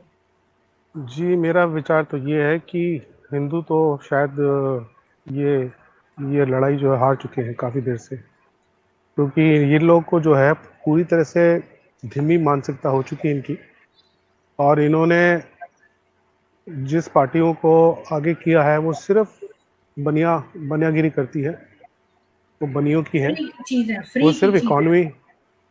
वो इकोनॉमी पे ज़्यादा इम्पोर्टेंस देती है, उसको धर्म से कोई लेना देना नहीं है। पैसा बनाओ जितना, तो आप कुछ भी कर सकते हो, आप चाहे अधार्मिक कार्य भी कर सकते हो, आप चाहे तो मंदिर को भी टूटने दे सकते हो, कुछ भी कर सकते हो, लेकिन आपकी जो है पैसे बनने चाहिए, पैसे बनने चाहिए, मर्सिडीज बेंज आनी चाहिए, इकोनॉमी ज़्यादा इम्पोर्टेंट है। और जो धर्म के आगे इकोनॉमी को रखता है, अर्थ को रखता है, उसका अंत निश्चय है। ये बात आप सब लोग याद रखिए, और यही सार है कि अब आपकी जो है सिर्फ ये इकोनॉमी ही ज़्यादा इम्पोर्टेंट है, पैसा ही इम्पोर्टेंट है, पैसा ही इनका धर्म है, और उसके आगे ये लोग किसी की भी कुर्बानी दे सकते हैं, चाहे वो ब्राह्मण हो, क्षत्रिय तो ख़त्म ही हो चुके हैं यहाँ पर, किसी में जो है लड़ाई लड़ने की कोई साहस ही नहीं है। तो अब तो कुछ नहीं हो सकता मेरे ख्याल से आप सब लोग इस्लाम कबूल कर लीजिए, क्योंकि आपका दुर्गति तो निश्चित है।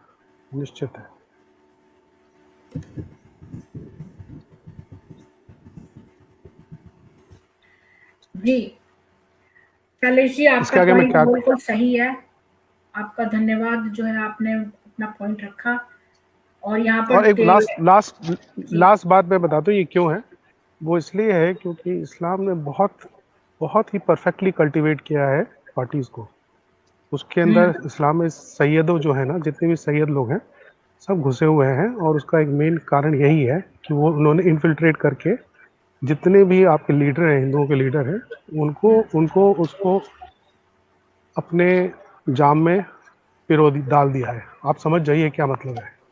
ये सब लोग जो हैं अब लीडर बन करके सैयदों के साथ मिल करके रूल कर रहे हैं। सैयदों ने इनको कहा है कि आप हम लोग मिल करके रूल करते हैं, और अभी ये वही स्क्रिप्ट जो है आगे चल रही है। सिर्फ वही हिंदू लीडर जो इन सैयदों के साथ नहीं है, वो असली में मार्ग आपका प्रदर्शन कर सकता है। लेकिन जो हिंदू लीडर सैयदों के साथ मिलकर के कार्य कर रहा है, आप समझ लीजिए वो आपको पीछे ले जाएगा, आपकी दुर्गति कर देगा पूरी तरह से, और ये होने वाला है। समझ जाइए कि ये क्यों कर रहे हैं ऐसा, क्योंकि ये लोग जो हैं इनको दारुल हरब बनाना है, दारुल इस्लाम बनाना है, दारुल हरब से। नहीं, वो सब छोड़िए, वो सब तो है, वो सब तो है। प्रश्न ये है कि इसमें आपके हिंदू लीडर किस तरह से उनका साथ देंगे इस चीज को करने के लिए, और वो कैसे होगा। तो उनकी बहुत स्ट्रेटेजीज होती है, जैसे हनी पॉट की स्ट्रेटेजीज होती हैं, पैसे की स्ट्रेटेजीज होती है। उन सब लोगों को दुबई घुमा देना, अरे लोग आते हैं बोलते हैं चलिए पंडित जी आपको ले चलेंगे, दुबई ले चलेंगे, बड़ा मजा आएगा वहाँ पर। फिर आपको दुबई ले जाएंगे, फिर आपको कतर ले जाएंगे, वहाँ पर सारी रंगरेलियां दिखाएंगे आपको, और आप उनके बोतल में घुस जाएंगे। एक बार घुस गए तो फिर आप फिर ये उसे देखो निकल कि नहीं कई सकते। हिंदू से एटलीस्ट 2-3 हिंदुओं का मैं जानती हूँ जो इस्लाम में कन्वर्ट हो गए, ताकि बस समझ ज्यादा लीजिए, बीवियों के लिए, मतलब समझ विमेन के लीजिए, लिए, तो ऐसे तो हैं। बिल्कुल। जो लोग आपको जन्नत की, ये लोग आखिरत के बाद की दिखाते हैं, वो इन हिंदू लीडरों को यहाँ की दिखाते हैं, मतलब कि आपको ये सब, और उनको वो सब चीज़ें मुहैया कराते हैं। तो आपकी अभी इन्फिल्ट्रेशन बहुत तगड़ी हो चुकी है, आप लोग समझो, और ये बहुत टाइम से हो रहा है। ये 2014 से पहले ही शुरू हो गया था, वो इन्फिल्ट्रेशन होना शुरू हो गया था, और अब ये लोग जो है काफ़ी हद तक आपके अंदर घुस चुके हैं। तो मेरे को नहीं लगता है कि अब आप लोग कुछ कर पाएंगे, आप लोग का दुर्गति नहीं, निश्चय है। एंड तक उम्मीद नहीं छोड़नी चाहिए शैलेश जी। ये आपको नहीं पता कि कब बाजी पलट जाए, ये नहीं पता। आप जो है मरते दम तक उम्मीद नहीं छोड़नी चाहिए, और लड़ते रहना चाहिए, और मोटिवेटेड रहेंगे तभी लड़ेंगे। अगर ऐसी डिप्रेशन और पहले से हार की भावना दिमाग में आ जाएगी तो कभी हम जीत नहीं सकते। तो अगर आपको लगता भी है कि हम हार रहे हैं, तो भी जो है वो मोटिवेट करिए लोगों को, ये बात मत कहिए उल्टी, क्योंकि मरते दम तक, जब तक आखिरी प्राण ना निकल जाए, देखो लक्ष्मीबाई की एक आंख भी निकल गई तब भी वो लड़ती रही। तो हमें जो है ये प्रेरणा लेनी चाहिए कि हमें मोटिवेटेड रहना है, और एंड तक वो जो मैंने फिर से वो कहानी दोहराऊंगी, वो जो उन्होंने लिखी है, वफा सुल्तान ने, कि वो एक आदमी था वो जो एक बहुत ही सुंदर जगह पे गया, उसने देखा लोगों के मुंह लटके हुए हैं, तो उसने पूछा कि इतनी सुंदर जगह और लोगों के मुंह क्यों लटके हुए हैं, तो उसने पूछा, तो उसने इशारा किया लोगों ने कि एक बहुत ऊंची पहाड़ी है, उस पर एक राक्षस बैठा था। तो उसने सोचा कि मैं इस राक्षस को मार दूंगा, तो लोगों ने उसे मना किया, पर फिर भी वो चढ़ता गया और उसने देखा कि वो जैसे जैसे चढ़ता जा रहा है वैसे वैसे राक्षस छोटा होता जा रहा है। तो वो इतना छोटा हो गया कि जब वो टॉप पे पहुंचा तो वो राक्षस उछल के उसकी हथेली पे आ गया। तो उसने कहा कि तुम तो इतने बड़े लग रहे थे नीचे से और तुम अब इतने छोटे हो गए। तो उसने कहा, हाँ मैं दूर से जो है बड़ा ही लगता हूँ, पर जब तुम टैकल करने लगोगे तो तुम पाओगे कि ये टेररिज्म और ये मॉन्स्टर जो है छोटा होता चला जाएगा, तुम चढ़ो तो सही पहाड़। तो मैं इसी के साथ आपको धन्यवाद करती हूँ शैलेश जी। अब मैं जो है स्ट्रीम को क्लोज करती हूँ। आप लोगों का बहुत बहुत धन्यवाद। और हाँ, बंद करने से पहले हम बैक में बातचीत करेंगे, तो दीक्षित जी भी आ सकती हैं और सारे लोग जो भी बैक में बात कर सकते हैं, 6 लोग हम हो सकते हैं।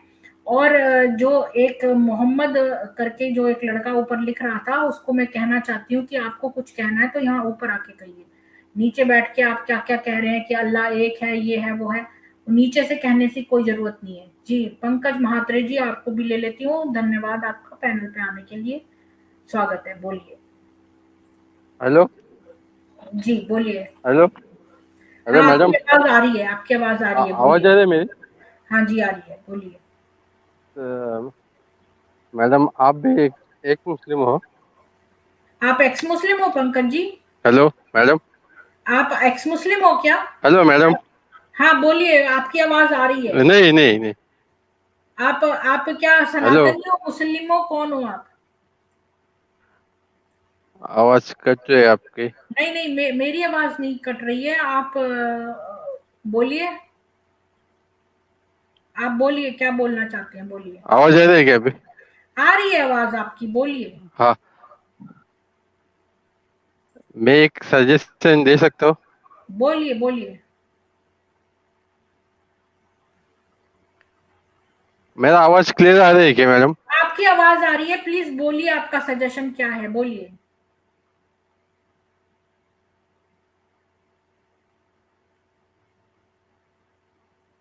बोलिए पंकज जी, मैं वेट कर रहे हैं सारे लोग आपका।